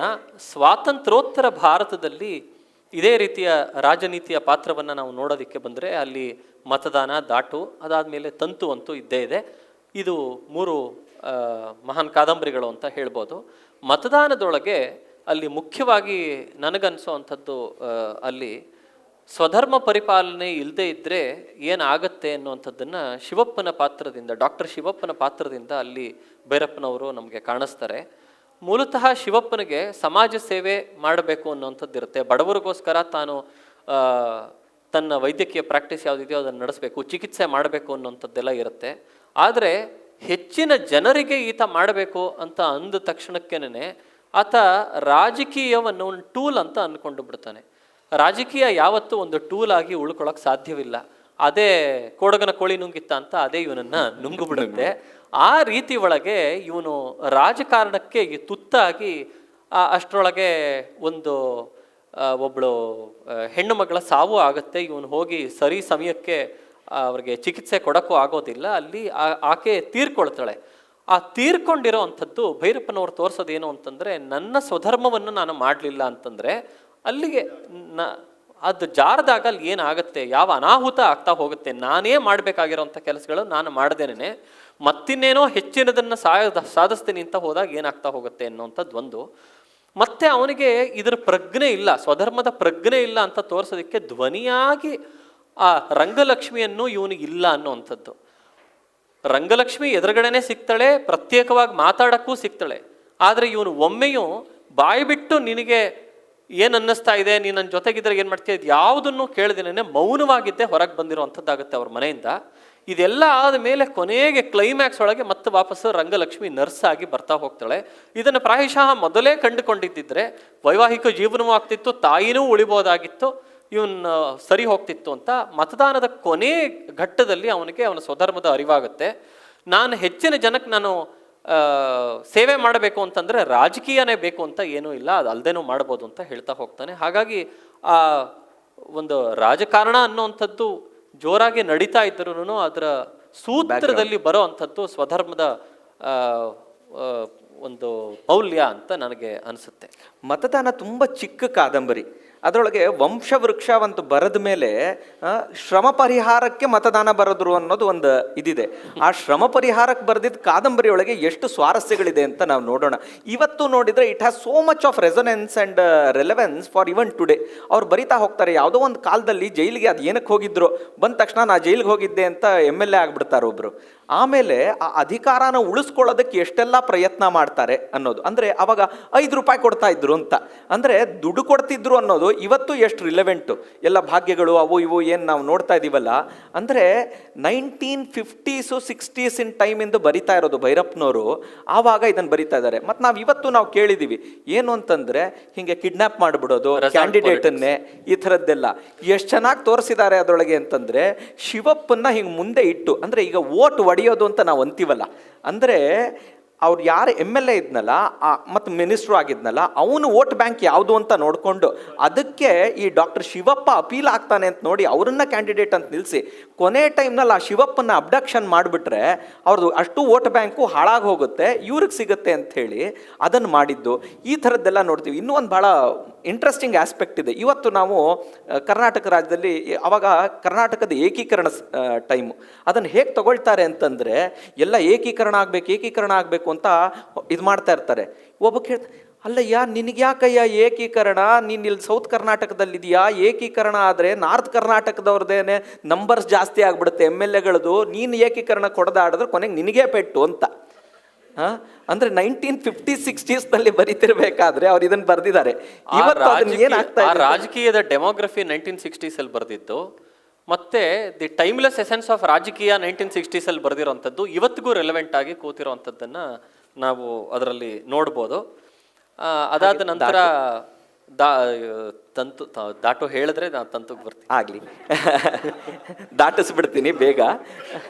ಇದರೊಳಗೆ ಹೇಗೆ ಅಂದರೆ, ಒಂದು MLA ಕಾನ್ಸ್ಟಿಟ್ಯೂಯನ್ಸಿಯಿಂದ ಶುರು ಆಗಿದ್ದು ಮತದಾನ. ಹಾಗೆ ದಾಟು ಜಾತಿ ರಾಜಕಾರಣ, ಗಾಂಧಿವಾದ ಮತ್ತು ಬಂಡಾಯ, ಇವು ಮೂರನ್ನೂ ತಗೊಂಡು ಎಷ್ಟು ಚೆನ್ನಾಗಿ ಮಾಡ್ತಾರೆ ಅಂತಂದರೆ, ಇದು ಯಾವುದು ಅದನ್ನು ಇವತ್ತು ಓದ್ಬಿಟ್ರೆ ನಾವು ಇವತ್ತಿಂದ ಓದ್ತಾ ಇದ್ದೀವೇನೋ ಅಂತ ಅನ್ನಿಸ್ಬಿಡುತ್ತೆ.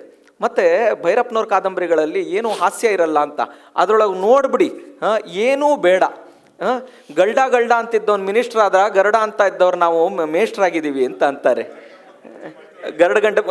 ಗರಡ್ಗಂಬಕ್ಕೆ ಸುತ್ತಾಕೊಂಡು ಪೂಜೆ ಮಾಡ್ತಾ ಇದ್ದೀವಿ ಅಂತ. ಅಂದರೆ ಏನು ತೋರಿಸ್ತಾರೆ.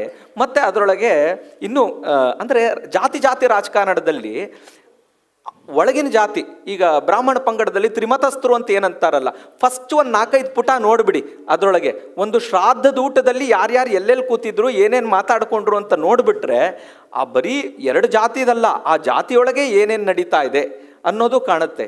ಸೊ ಈ ಜಾತಿ ರಾಜಕಾರಣ ಹೇಗಾಗ್ತಾ ಇದೆ ಅನ್ನೋದನ್ನು ನಾವು ದಾಟುನಲ್ಲಿ ನೋಡಬಹುದು. ತಂತು ಇನ್ನೂ ಬಿಗರ್ ಕ್ಯಾನ್ವಾಸ್ ಇಡೀ ದೇಶದಾದ್ಯಂತ ಇದಿರೋ ಅಂಥದ್ದು. ನಮಗೆ ಸಮಯದ ಅಭಾವ ಇರೋದ್ರಿಂದ I am just rushing through. ಯಾಕಂತಂದರೆ ಭೈರಪ್ಪನವ್ರದ್ದು ಒಂದೊಂದು ಕಾದಂಬರಿಗೆ ನಾವು 10 ಗಂಟೆ ಸಂವಾದ ಮಾಡಬಹುದು. ತಂತುವಿನಲ್ಲಿ ನಾವು ನೋಡೋ ಹಾಗೆ ಬಸವಪುರ ಅನ್ನುವಂತಹ ಇವು ಚಿಕ್ಕ ಹಳ್ಳಿಯಿಂದ ಮೊದಲುಗೊಂಡು ಇಡೀ ರಾಷ್ಟ್ರವನ್ನು ವ್ಯಾಪಿಸೋ ಮಟ್ಟಿಗೆ ಇಡೀ ರಾಜಕಾರಣ ಯಾವ ರೀತಿ ಬೆಳೀತಾ ಹೋಗುತ್ತೆ ಅನ್ನುವಂಥದ್ದನ್ನು ತುಂಬ ಚೆನ್ನಾಗಿ ಭೈರಪ್ಪನವರು ನಿರೂಪಿಸ್ತಾ ಹೋಗ್ತಾರೆ. ಅದರೊಳಗೆ ಮೊದಲಿಗೆ ಬರೋ ಅಂಥದ್ದು ಆ ಗುಡಿಯಲ್ಲಿ ಸರಸ್ವತಿ ದೇವರ ಒಂದು ವಿಗ್ರಹದ ಕಳ್ತನ ಆಗುವಂಥದ್ದು, ಅದು ಮಾಯ ಆಗುವಂಥದ್ದು ಅಂತ ಬರೀತಾರೆ. ಅಲ್ಲಿ ನಾವು ನೋಡಬೇಕಾಗಿರೋವಂಥದ್ದು ದೇವರನ್ನು ಮುಖ್ಯವಾಗಿ ಪೂಜಿಸಬೇಕಾಗಿರೋಂತಹದ್ದು ಅಲ್ಲಿ ಚೆನ್ನಕೇಶವ ಸ್ವಾಮಿ ಮಂದಿರ, ಅದು ದೇವಾಲಯ, ಅದು ಅದರ ಪ್ರಾಕಾರದಲ್ಲಿರುವಂತಹ ಸರಸ್ವತಿ ವಿಗ್ರಹ ಕಳವಾಗಿದೆ ಅಂತಂದರೆ ನಮ್ಮಲ್ಲಿರೋಂತಹ ದೇವರು ಆತ್ಮವಸ್ತು ಅಂತ ಆದರೆ ಆ ಆತ್ಮವಸ್ತುವನ್ನು ಕಾಣುವಂಥ ಅರಿವು ನಮಗೆ ಬೇಕಾಗಿದೆ. ಹಾಗಾಗಿ ಆತ್ಮವಸ್ತು ವೆಂಕಟರಮಣ ಸ್ವಾಮಿ ಆದರೆ ಅದನ್ನು the means to go to Vishnu ಈ ಸರಸ್ವತಿ, ಅದರ ಅರಿವು, ಆ ಅರಿವು ನಮಗೆ ಹೋಗಿದೆ ಅಂತ ಅದನ್ನು ಧ್ವನಿಯಾಗಿ ತೋರಿಸಿ ಆ ಸರಸ್ವತಿಯ ಕಳ್ಳತನವನ್ನು, ವಿಗ್ರಹದ ಕಳ್ಳತನವನ್ನು ತೋರಿಸ್ತಾ ಹೋಗ್ತಾರೆ. ಇದು ನಮ್ಮ ಎಷ್ಟು ಚೆನ್ನಾಗಿ ತೋರಿಸ್ತಾರೆ ಅಂತಂದರೆ ಅದು ನಾಟ್ ಎಟ್ ಪರ್ಸನಲ್ ಲೆವೆಲ್, ದೇಶದ ಲೆವೆಲ್ ಒಳಗೂ ನಮಗೆ ರಾಷ್ಟ್ರ ಸಿಕ್ಕಿದೆ. ಯಾಕೆ ಅಂತಂದ್ರೆ ಸ್ವಾತಂತ್ರ್ಯ ಬಂದಾದ ಮೇಲೆ ನಮಗೆ ರಾಷ್ಟ್ರ ಅನ್ನುವಂಥ ಸಿಕ್ಕಿದೆ, ಸ್ವಾತಂತ್ರ್ಯ ಸಿಕ್ಕಿದೆ. ಆದರೆ ಅದನ್ನು ಹೇಗೆ ನಡೆಸಬೇಕು ಅನ್ನುವಂತಹ ಅರಿವು ನಮಗೆ ಹೋಗ್ತಾ ಇದೆ ಅಂತ ಈ 60-70 ಇಸ್ವಿ, ಆ decade of 60s and 70s ಒಳಗಿರುವಂತಹ ಒಂದು ಭಾರತದ ರಾಜಕೀಯವನ್ನು ಇಟ್ಕೊಂಡು ಅವರು ಅದನ್ನು ತೋರಿಸೋವಂಥದ್ದನ್ನು ನಾವು ನೋಡ್ತಾ ಹೋಗ್ತೀವಿ. ನಂತರ ನಮಗೆ ನಾವು ಕಟ್ಟಬೇಕು ಅಂದರೆ ನಮ್ಮ ಸ್ವರಾಜ್ಯವನ್ನು ನಾವು ಕಟ್ಕೋಬೇಕು ಅಂತ ಇದರ ಪ್ರತೀಕವಾಗಿ ಅವರು ಒಂದು ವಿದ್ಯಾಮಂದಿರವನ್ನು ತಾವೇ ಕಟ್ಟೋ ಅಂಥದ್ದಕ್ಕೆ ಅಂತ ಆ ರೀತಿ ಒಂದು ತೋರಿಸ್ತಾರೆ. ಆ ಅಣ್ಣಯ್ಯನ ವಿದ್ಯಾಮಂದಿರ ಅವನೇ ಕಟ್ಸಕ್ಕೆ ಹೋಗ್ತಾನೆ, ಅದು ವಿದ್ಯಾಶಾಲೆ, ಅದು ಕೊನೆಗೆ ಅದು ರಾಜಕೀಯದ ತುತ್ತಾಗಿ ಆ ಕಡೆಗೆ ಹೊರಟು ಹೋಗುತ್ತೆ. ಅದು ಕಶ್ಯಪ್, ನಿಮ್ಮ ಪರ್ಮಿಷನಿಂದ ಒಂದು ಇಂಟರ್ಜೆಕ್ಟ್ ಮಾಡ್ತೀನಿ. ಅಂದರೆ ಈ ಒಂದು ವಿಷದ ವಾತಾವರಣದಲ್ಲಿ ಏನು ಚೆನ್ನಾಗಿ ಮಾಡೋಕ್ಕೆ ಹೋದರೂ ಏನಾಗತ್ತೆ ಅರಿವಿಲ್ದೇನೆ ಅನ್ನೋದನ್ನು ತೋರಿಸ್ತಾ ಇದ್ದಾರೆ. ನನಗೆ ಒಂದು ಟಿ ವಿ ಇಂಟರ್ವ್ಯೂ ನೆನಪು ಬಂತು. ಏನಂದರೆ ಅದರೊಳಗೆ JH ಪಟೇಲ್ ಅವರನ್ನು ಒಬ್ಬರು ಇಂಟರ್ವ್ಯೂವರ್ ಕೇಳ್ತಾ ಇದ್ದಾರೆ, ರಾಜಕೀಯ ಎಲ್ಲ ಹಾಳಾಗ್ಬಿಟ್ಟಿದೆ ಅಲ್ವಾ, ಏನು ಪರಿಸ್ಥಿತಿ ಅಂತ. ಆವಾಗ ಅವ್ರು JH ಪಟೇಲ್ ಅವ್ರು ಹೇಳ್ತಾರೆ, ನೋಡಮ್ಮ, ನಾನು 50s 60s ಮಾಡ್ತಿರ್ಬೇಕಾದ್ರೆ ಏನೂ ಖರ್ಚೇ ಇರ್ತಿರ್ಲಿಲ್ಲ, ನಾನು ಏನು ಡೆಪಾಸಿಟ್ ಮಾಡಬೇಕೋ ಜನರೇ ಕೊಡ್ತಿದ್ರು.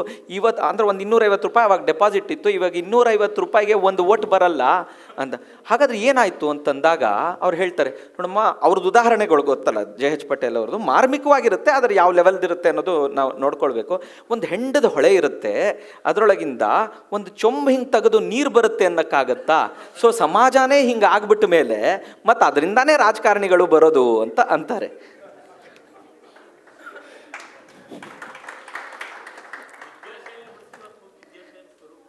ಅದೇ ವಿದ್ಯಾಶಾಲೆ ಸ್ವರೂಪನೇ ನಾಶ ಆಗಿ ಅದು ಇಂಟರ್ನ್ಯಾಷನಲ್ ಸ್ಕೂಲ್ ಆಗಿಬಿಡುತ್ತೆ. ಅದನ್ನು ಇನ್ಫ್ಯಾಕ್ಟ್ ಹುಡುಗರು, ಮೇಷ್ಟ್ರುಗಳು ಎಲ್ಲ ಸೇರಿ ಒಟ್ಟಿಗೆ ಕಟ್ಟಿರೋ ಅಂಥದ್ದು. ಮತ್ತು ಅದಕ್ಕೆ ಅದರ ಪ್ರತೀಕವಾಗಿ ಅಲ್ಲಿ ಇರೋಂಥ ವಿದ್ಯಾರ್ಥಿಗಳು ಯಾವ ರೀತಿ ಆಗಬಹುದು, ಆಗಬೇಕು ಅಂತ ಇತ್ತು. ಕೊನೆಗೆ ಅವ್ರು ಏನಾದರೂ ಅನ್ನೋದಕ್ಕೋಸ್ಕರ ಅನೂಪನ ಪಾತ್ರ. ಆ ಅನೂಪನಿಗೆ ಪಾಪ ಅವರಪ್ಪ ರವೀಂದ್ರ ಎಷ್ಟೆಷ್ಟೆಲ್ಲ ಮಾಡ್ತಾನೆ ಚೆನ್ನಾಗಿ, ಮತ್ತು ಅಣ್ಣಯ್ಯನು ಅವರಿಬ್ಬರೂ ಸೇರಿ ಅವನು ಒಳ್ಳೆ ದಾರಿಗೆ ಬರಲಿ, ಅವ್ನು ಚೆನ್ನಾಗಿ ಮಾಡಲಿ ಅಂತ ಎಲ್ಲವನ್ನೂ ಮಾಡಿ ಅದೇ ಶಾಲೆಯಲ್ಲಿ ಅವನ ಕೆಲಸವನ್ನು ಅವನೇ ಮಾಡಿಕೊಂಡು ಗುರುಗಳಿಗೆ ಭಕ್ತಿಯಿಂದ ನಡ್ಕೊಂಡು ಅವ್ರಿಗೋಸ್ಕರ ಒಂದು ಹೊನ್ನತ್ತಿ ಮಾಸ್ಟರ್ಗೋಸ್ಕರ ಅಂತ ಇವನು ಮನೆಯನ್ನು ಕಟ್ಟಿಸ್ಕೊಂಡು ಇಷ್ಟೆಲ್ಲ ಮಾಡಿದ ಮೇಲೂ ಕೊನೆಗೆ ಆತ ಆಗೋ ಅಂಥದ್ದು ಯಾವ ರೀತಿ ಅಂತ ನೋಡಿದ್ರೆ ಅದರ ವಿಪರ್ಯಾಸ ಯಾವ ರೀತಿ ಅಂತ ನಮಗೆ ತೋರಿಸ್ತಾ ಹೋಗ್ತಾರೆ. ಕಳ್ಳತನದ ಸರಣಿನೇ ಇದೆ, ಸರಣಿನೇ ಬರೆದಿರೋಂಥದ್ದನ್ನು ನೋಡ್ತೀವಿ. ಅದಾದ ನಂತರ ಇಲ್ಲಿ ಹೊನ್ನತ್ತಿ ಮತ್ತು ರವೀಂದ್ರ ಪಾತ್ರವನ್ನು ಎಷ್ಟು ಧ್ವನಿಪೂರ್ಣವಾಗಿ ಭೈರಪ್ಪನವರು ತಗೊಂಡಿದ್ದಾರೆ ಅಂತ ನೋಡ್ಬೋದು. ಇಡೀ ಭಾರತೀಯತೆಯನ್ನು, ಭಾರತೀಯರ ಅಂತರಂಗ ಶ್ರದ್ಧೆ ಮನಸ್ಸುಗಳ ಪ್ರತೀಕವಾಗಿ ಒಂದು ಹೊನ್ನತಿಯನ್ನು ಇಟ್ಟಿದ್ದಾರೆ. ಭಾರತೀಯರ ಧರ್ಮ ಕ್ರಿಯಾತ್ಮಕ ಶೀಲೆಯ ಈ ವಿಚಾರಗಳಿಗೆ ಒಂದು ಪ್ರತೀಕವಾಗಿ ರವೀಂದ್ರನನ್ನು ಇಟ್ಟಿದ್ದಾರೆ. ನಮ್ಮ ಅಂತರಂಗ ಶ್ರದ್ಧೆ ಮನಸ್ಸುಗಳು ಎಲ್ಲಿರಬೇಕೋ ಅಲ್ಲಿಲ್ಲದೆ ಯಾವುದ್ಯಾವುದೋ ಕಡೆ ಹೋದಾಗ ಏನಾಗುತ್ತೆ ಅಂತ ಹೇಳಿ ಹೊನ್ನತ್ತಿಯ ಆದರವನ್ನು ತೋರಿಸಿದ್ದಾರೆ. ಹೊನ್ನತ್ತಿಯನ್ನು ಸೆಳೆಯೋ ಅಂಥದ್ದು ಕಾಂತಿ.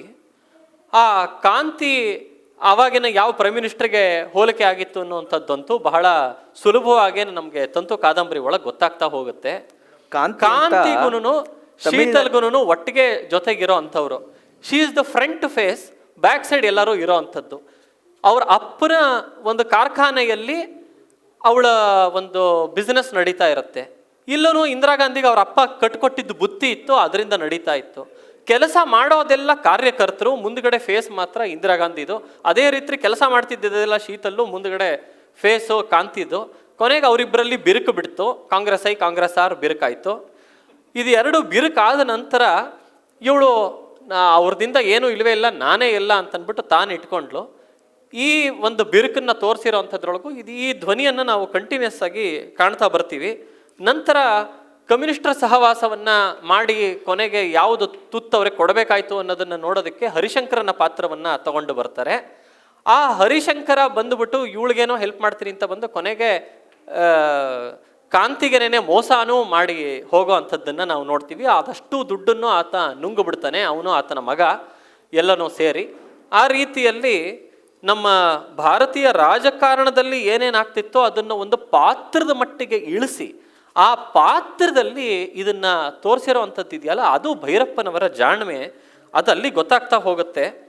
ನಂತರ ಅವರು ಚಿಕ್ಕದಾಗಿದ್ದರೂ ಬೇರೆ ಬೇರೆ ಪದ್ಧತಿಗಳು, ಒಂದು ಭಾರತೀಯ ಪದ್ಧತಿಯು ಮತ್ತು ಒಂದು ವೆಸ್ಟರ್ನ್ ಪಾಶ್ಚಾತ್ಯ ಪದ್ಧತಿಯು ಯಾವ ರೀತಿ ಗಂಡ ಹೆಣ್ಣಿನ ಸಂಸಾರದೊಳಗೆ ಇರಬೇಕು ಅನ್ನೋದಕ್ಕೆ ಒಂದು ಬಫೆ ಊಟಕ್ಕೂ ಮತ್ತು ಬಾಳೆ ಎಲೆ ಊಟಕ್ಕೂ ಇರೋ ಅಂಥದ್ದು. ನಮ್ಮ ಬಾಳೆ ಎಲೆ ಊಟದಲ್ಲಿ ಅವರು ಕೂತಲ್ಲೇ ಕೂತಿರ್ತಾರೆ, ಬೇಕಾಗಿದ್ದು ಬರುತ್ತೆ, ತಿಂತೀವಿ. ನಮ್ಮ ಪಕ್ಕಕ್ಕೆ ಯಾರು ಕೂತಿರ್ತಾರೆ ಅನ್ನೋದು ಮೊದಲೇ ನಿರ್ದಿಷ್ಟವಾಗಿರುತ್ತೆ ಸ್ಥಾನ. ಊಟ ಮುಗಿಯೋ ತನಕ ಹೇಳೋ ಹಾಗಿಲ್ಲ ಅಂತ, ಅಂದರೆ ಸಂಸಾರ ಮುಗಿಯೋ ತನಕ ಒಬ್ರನ್ನೊಬ್ರು ಬಿಟ್ಟು ಇರೋ ಹಾಗಿಲ್ಲ ಅನ್ನೋಂಥ ಧ್ವನಿ. ಅದೇ ಬಫೆ ಒಳಗಾದ್ರೆ ಹಾಗಲ್ಲ, ನೀವು ಕುಲುಕ್ತಾ ನಗ್ತಾ ಇವ್ರ ಹತ್ರಕ್ಕೂ ಅವ್ರ ಹತ್ರಕ್ಕೂ ಮಾತಾಡ, ಕೊನೆಗೆ ಎಲ್ಲರ ಹತ್ರಕ್ಕೂ ಮಾತಾಡಿ ತಮ್ಮ ಊಟವನ್ನು ಮುಗಿಸ್ಕೊಂಡ್ಬಿಡ್ಬೋದು ಅಂತ ಹೇಳಿ. ಆಮೇಲೆ ಹಸುವಿನ ಜಾಸ್ತಿ ತಿಂದು ಬಿಡೋದಾಗುತ್ತಲ್ಲ, ಅದನ್ನ ತೋರಿಸ್ತಾರೆ. ಮತ್ತೆ ಇಲ್ಲಿ ವೇಸ್ಟೇಜ್ ಇಲ್ಲ, ಅಲ್ಲಿ ವೇಸ್ಟೇಜು ಜಾಸ್ತಿ. ಈ ಎಲ್ಲವನ್ನು ಎಷ್ಟು ಚೆನ್ನಾಗಿ ಅಲ್ಲಿ ಬಫೆ ಅಂತ ಇಲ್ಲಿ ತಗೊಂಡು ಬಂದಿರೋ ಅಂಥದ್ದಾಗತ್ತೆ. ಮತ್ತೆ ಇನ್ನ ಒಂದು ರಾಜಕೀಯದನ್ನ ತಂದುಕೊಟ್ಟರದನ್ನು ಒಂದು ಹೇಳಿ ನಾವು ಪ್ರಾಯಶಃ ಪ್ರಶ್ನೋತ್ತರಗಳಿಗೆ ಹೋಗ್ಬೋದು. ಇಲ್ಲಿ ಇನಾಮ್ ರದ್ದಿಯಾತಿ ಕಾಯ್ದೆ ಆಗಿರೋ ಅಂಥದ್ದನ್ನು ನಾವು ನೋಡ್ತೀವಿ. ಅದು ನೇರವಾಗಿ ರಾಜಕಾರಣ ಅಲ್ಲಿ ಬಂದಿರೋ ಅಂಥದ್ದು. ಇನಾಮ್ ರದ್ದಿಯಾತಿ ಆದಾಗ ಕೊನೆಗೇನಾಯಿತು ಅಂತಂದರೆ ಆ ರಾಮಭಟನ ಸ್ಥಿತಿ ಏನಾಯಿತು. ಅವನು ಯಾರು ಪೂಜಾರಿ ಇದ್ದ ಆತ ಎಲ್ಲವನ್ನು ಕಳ್ಕೊಂಡು ಬಿಡ್ತಾನೆ. ಕೊನೆಗೆ ಜೈಲನ್ನು ಸೇರೋ ಅಂಥದ್ದನ್ನು ನಾವು ನೋಡ್ತಾ ಬರ್ತೀವಿ ರಾಮಭಟ್ಟ. ಇಲ್ಲಿ ಇನಾಮ್ ರದ್ದಿಯಾತಿ ಕಾಯ್ದೆ ಒಳಗೆ ನಾವು ಒಂದು ಸ್ವಲ್ಪ ರಾಜಕಾರಣದ ವಿಶ್ಲೇಷಣೆ ಮಾಡೋ ಅಂಥದ್ದಾದರೆ ಏನಿತ್ತು, ಇಡೀ ಒಬ್ಬರು ಜಮೀನ್ದಾರರಾಗಲಿ ಅವ್ರ ಜೊತೆಗೆ ಒಂದು ಎಂಟೈರ್ ಸಿಸ್ಟಮ್ ಇರ್ತಿತ್ತು. ಜಮೀನ್ದಾರಗಳನ್ನು ಚೆನ್ನಾಗಿ ನೋಡ್ಕೊಳ್ತಿದ್ರೆ ಅಥವಾ ಅವರು ಅಗ್ರಿಕಲ್ಚರಲ್ ಪ್ರೊಡ್ಯೂಸ್ ಚೆನ್ನಾಗಿ ನೋಡ್ತಾ ಇದ್ರೆ ಅವ್ರ ಜೊತೆಗಿರೋಂಥ ರೈತರುಗಳನ್ನೆಲ್ಲರೂ ಅವ್ರ ಜವಾಬ್ದಾರಿ, ಅವರು ಚೆನ್ನಾಗಿ ನೋಡ್ಕೊಳ್ತಿತ್ತು ಅಂತ. ಯಾವಾಗ ಮತಗಳು ಓಟ್ ಅನ್ನೋ ಅಂಥದ್ದು ಕೌಂಟ್ ಲೆವೆಲ್ಗೆ ಬಂದ್ಬಿಡ್ತೋ, ಎಷ್ಟು ಜನ ಅಂತ ಬರ್ತಾ ಹೋಯ್ತೋ, ಸಿಸ್ಟಮ್ಮಿಗೆ ಓಲೈಸೋ ಅವಶ್ಯಕತೆ ಇಲ್ಲ, ಜನಕ್ಕೆ ಓಲೈಸಿದ್ರೆ ಸಾಕು ಅಂತ ಹೇಳ್ಬಿಟ್ಟು ಇನಾಮ್ ರದ್ದಿಯಾತಿ ಕಾಯ್ದೆ ತಂದು ಉಳವನೇ ಒಡೆಯ ಅಂತ ಹೇಳಿ ಅದು ಪ್ರತಿಯೊಂದು ಛಿದ್ರವಾಗಿ ಅವರವರ ಕೈಗೆ ಸೇರ್ತಾ ಹೋಗುತ್ತೆ. ಹಿಂಗೆ ಸೇರಿದಾಗ ಹೋಗ್ತಾ ಹೋಯ್ತು ಅಂತ. ಇಲ್ಲಿ ರಾಮಭಟ್ಟನನ್ನು ನೋಡಿದಾಗ ದೇವಾಲಯದೊಳಗೆ ನಮ್ಮದು ದೇವಾಲಯ ಅನ್ನೋವಂಥದ್ದು ಬರೀ ಪೂಜೆಗೋಸ್ಕರ ಅಂತ ಇದ್ದಿದ್ದಿಲ್ಲ, ಅದು ಒಂದು ಸಾಮಾಜಿಕವಾದ ಮತ್ತೆ ಸಾಮಾಜಿಕವಾದ ಕೇಂದ್ರವೂ ಆಗಿರ್ತಿತ್ತು. ಆ ಸಾಮಾಜಿಕವಾದ ಕೇಂದ್ರದೊಳಗೆ ನಿರಂತರವಾಗಿ ನಡಿಬೇಕಾಗಿರುವಂಥದ್ದು ಪೂಜೆ. ಅಲ್ಲಿರೋಂತಹ ಅರ್ಚಕರು ಆರತಿ ತಟ್ಟೆಗೋಸ್ಕರ ಅಂತ ದುಡ್ಡಿಗೋಸ್ಕರ ಅಂತ ನೋಡೋ ಅವಶ್ಯಕತೆ ಇರಬಾರ್ದು. ಯಾಕೆ ಅಂತಂದರೆ ಅವರು ಪೂಜೆಗೆ ಮತ್ತು ವ್ಯವಹಾರಕ್ಕೆ ಆದಷ್ಟು ಬೇರೆ ಬೇರೆ ಇರಬೇಕು ಅಂತ ಹೇಳಿ ಅವರು ಉಳೋದಕ್ಕೆ ಅಂತ ಒಂದು ಸಪರೇಟ್ ಭೂಮಿ, ಅದರಿಂದ ಬಂದಿರೋವಂಥದ್ದನ್ನು ಅವರು ತಿಂತಾ ಹೋದರೆ ಅವರ ದುಡ್ಡಿಗೋಸ್ಕರ ಯಾವತ್ತೂ ಅವರ ಆರ್ಥಿಕತೆಗೋಸ್ಕರ ತೊಂದರೆ ಆಗೋದಿಲ್ಲ. ಆರ್ಥಿಕತೆಗೆ ತೊಂದರೆ ಆಗಲ್ಲ ಅಂದಾಗ ಅವರ ಮಾಡೋ ಕೆಲಸದೊಳಗೆ ಶ್ರದ್ಧೆ ಜಾಸ್ತಿ ಆಗತ್ತೆ ಅನ್ನೋವಂಥದ್ದನ್ನು ಯೋಚನೆ ಮಾಡಿ ಮಹಾರಾಜರು ಕೊಟ್ಟಿರುವಂತಹ ಇನಾಮುಗಳು ಇದು. ಈ ಇನಾಮ್ ರದ್ದಿಯಾತಿ ಆದಾಗ ಇವರು ಉಳಕ್ಕಾಗೋದಿಲ್ಲ. ಅವನು ರಾಮಭಟ್ಟ ತುಂಬ ಚೆನ್ನಾಗಿ ಹೇಳ್ತಾನೆ, ನಾನು ದಿನ ಬಂದ್ಬಿಟ್ಟು ಅಲ್ಲಿ ಉಳ್ತಾ ಕೂತ್ಕೊಂಡ್ರೆ ದೇವಸ್ಥಾನದ ಪೂಜೆ ಯಾರು ಮಾಡ್ತಾರೆ ಸ್ವಾಮಿ ಅಂತ ಹೇಳ್ತಾನೆ. ದೇವಸ್ಥಾನದ ಪೂಜೆಯನ್ನು ಚೆನ್ನಾಗಿ ಮಾಡಬೇಕು ಅಂದರೆ ಉಳಕ್ಕೆ ಇನ್ನೊಬ್ಬನಿಗೆ ಕೊಡಬೇಕು, ಅದರ ಮೂಲಕ ತಗೊಳ್ಬೇಕು. ಹಾಗಾಗಿ ಆತನಿಗೆ ಅದು ಬಿಟ್ಟು ಹೋಗ್ಬಿಡುತ್ತೆ. ಕೊನೆಗೆ ರಾಮಭಟ್ಟ ಅದನ್ನು ಬಿಟ್ಟುಬಿಟ್ಟು ಏನೂ ಇಲ್ದಂಗೆ ಬರಬೇಕಾಗತ್ತೆ.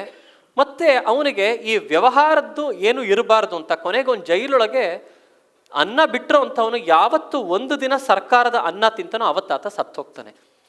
ಇದನ್ನ ಬಹಳ ಮಾರ್ಮಿಕವಾಗಿ ತಂದು ಅವನಿಗೆ ಹುಳ ಕಂಡಂಗೆ ಕಾಣಿಸುತ್ತೆ. ಅಂದರೆ ಸರ್ಕಾರ ವ್ಯವಹಾರ ಅದನ್ನು ಅವರು ಸರ್ಕಾರದ ಬಗ್ಗೆ ಬರಿತಾರೆ. ಒಂದು ವ್ಯವಹಾರದ ಮೂರ್ತ ರೂಪ ಸರ್ಕಾರ ಅಂತಲೂ ಹೇಳ್ತಾರೆ ಭೈರಪ್ಪ. ಹಾಗೆ ಆ ವ್ಯವಹಾರದ ಮೂರ್ತ ರೂಪವಾದ ಸರ್ಕಾರ ಯಾವಾಗ ಇವನಿಗೆ ಅನ್ನವಾಗಿ ಬಂತೋ ಅವತ್ತಿನ ದಿನ ಅವನು ಇರೋಕ್ಕಾಗೋದಿಲ್ಲ ಅನ್ನುವಂಥದ್ದು. ಹೀಗೆ ಸಾಕಷ್ಟು ಒಳಸುಳಿಗಳನ್ನು ಕೊಟ್ಟಿರುವಂತಹ ಕಾದಂಬರಿ ತಂತು.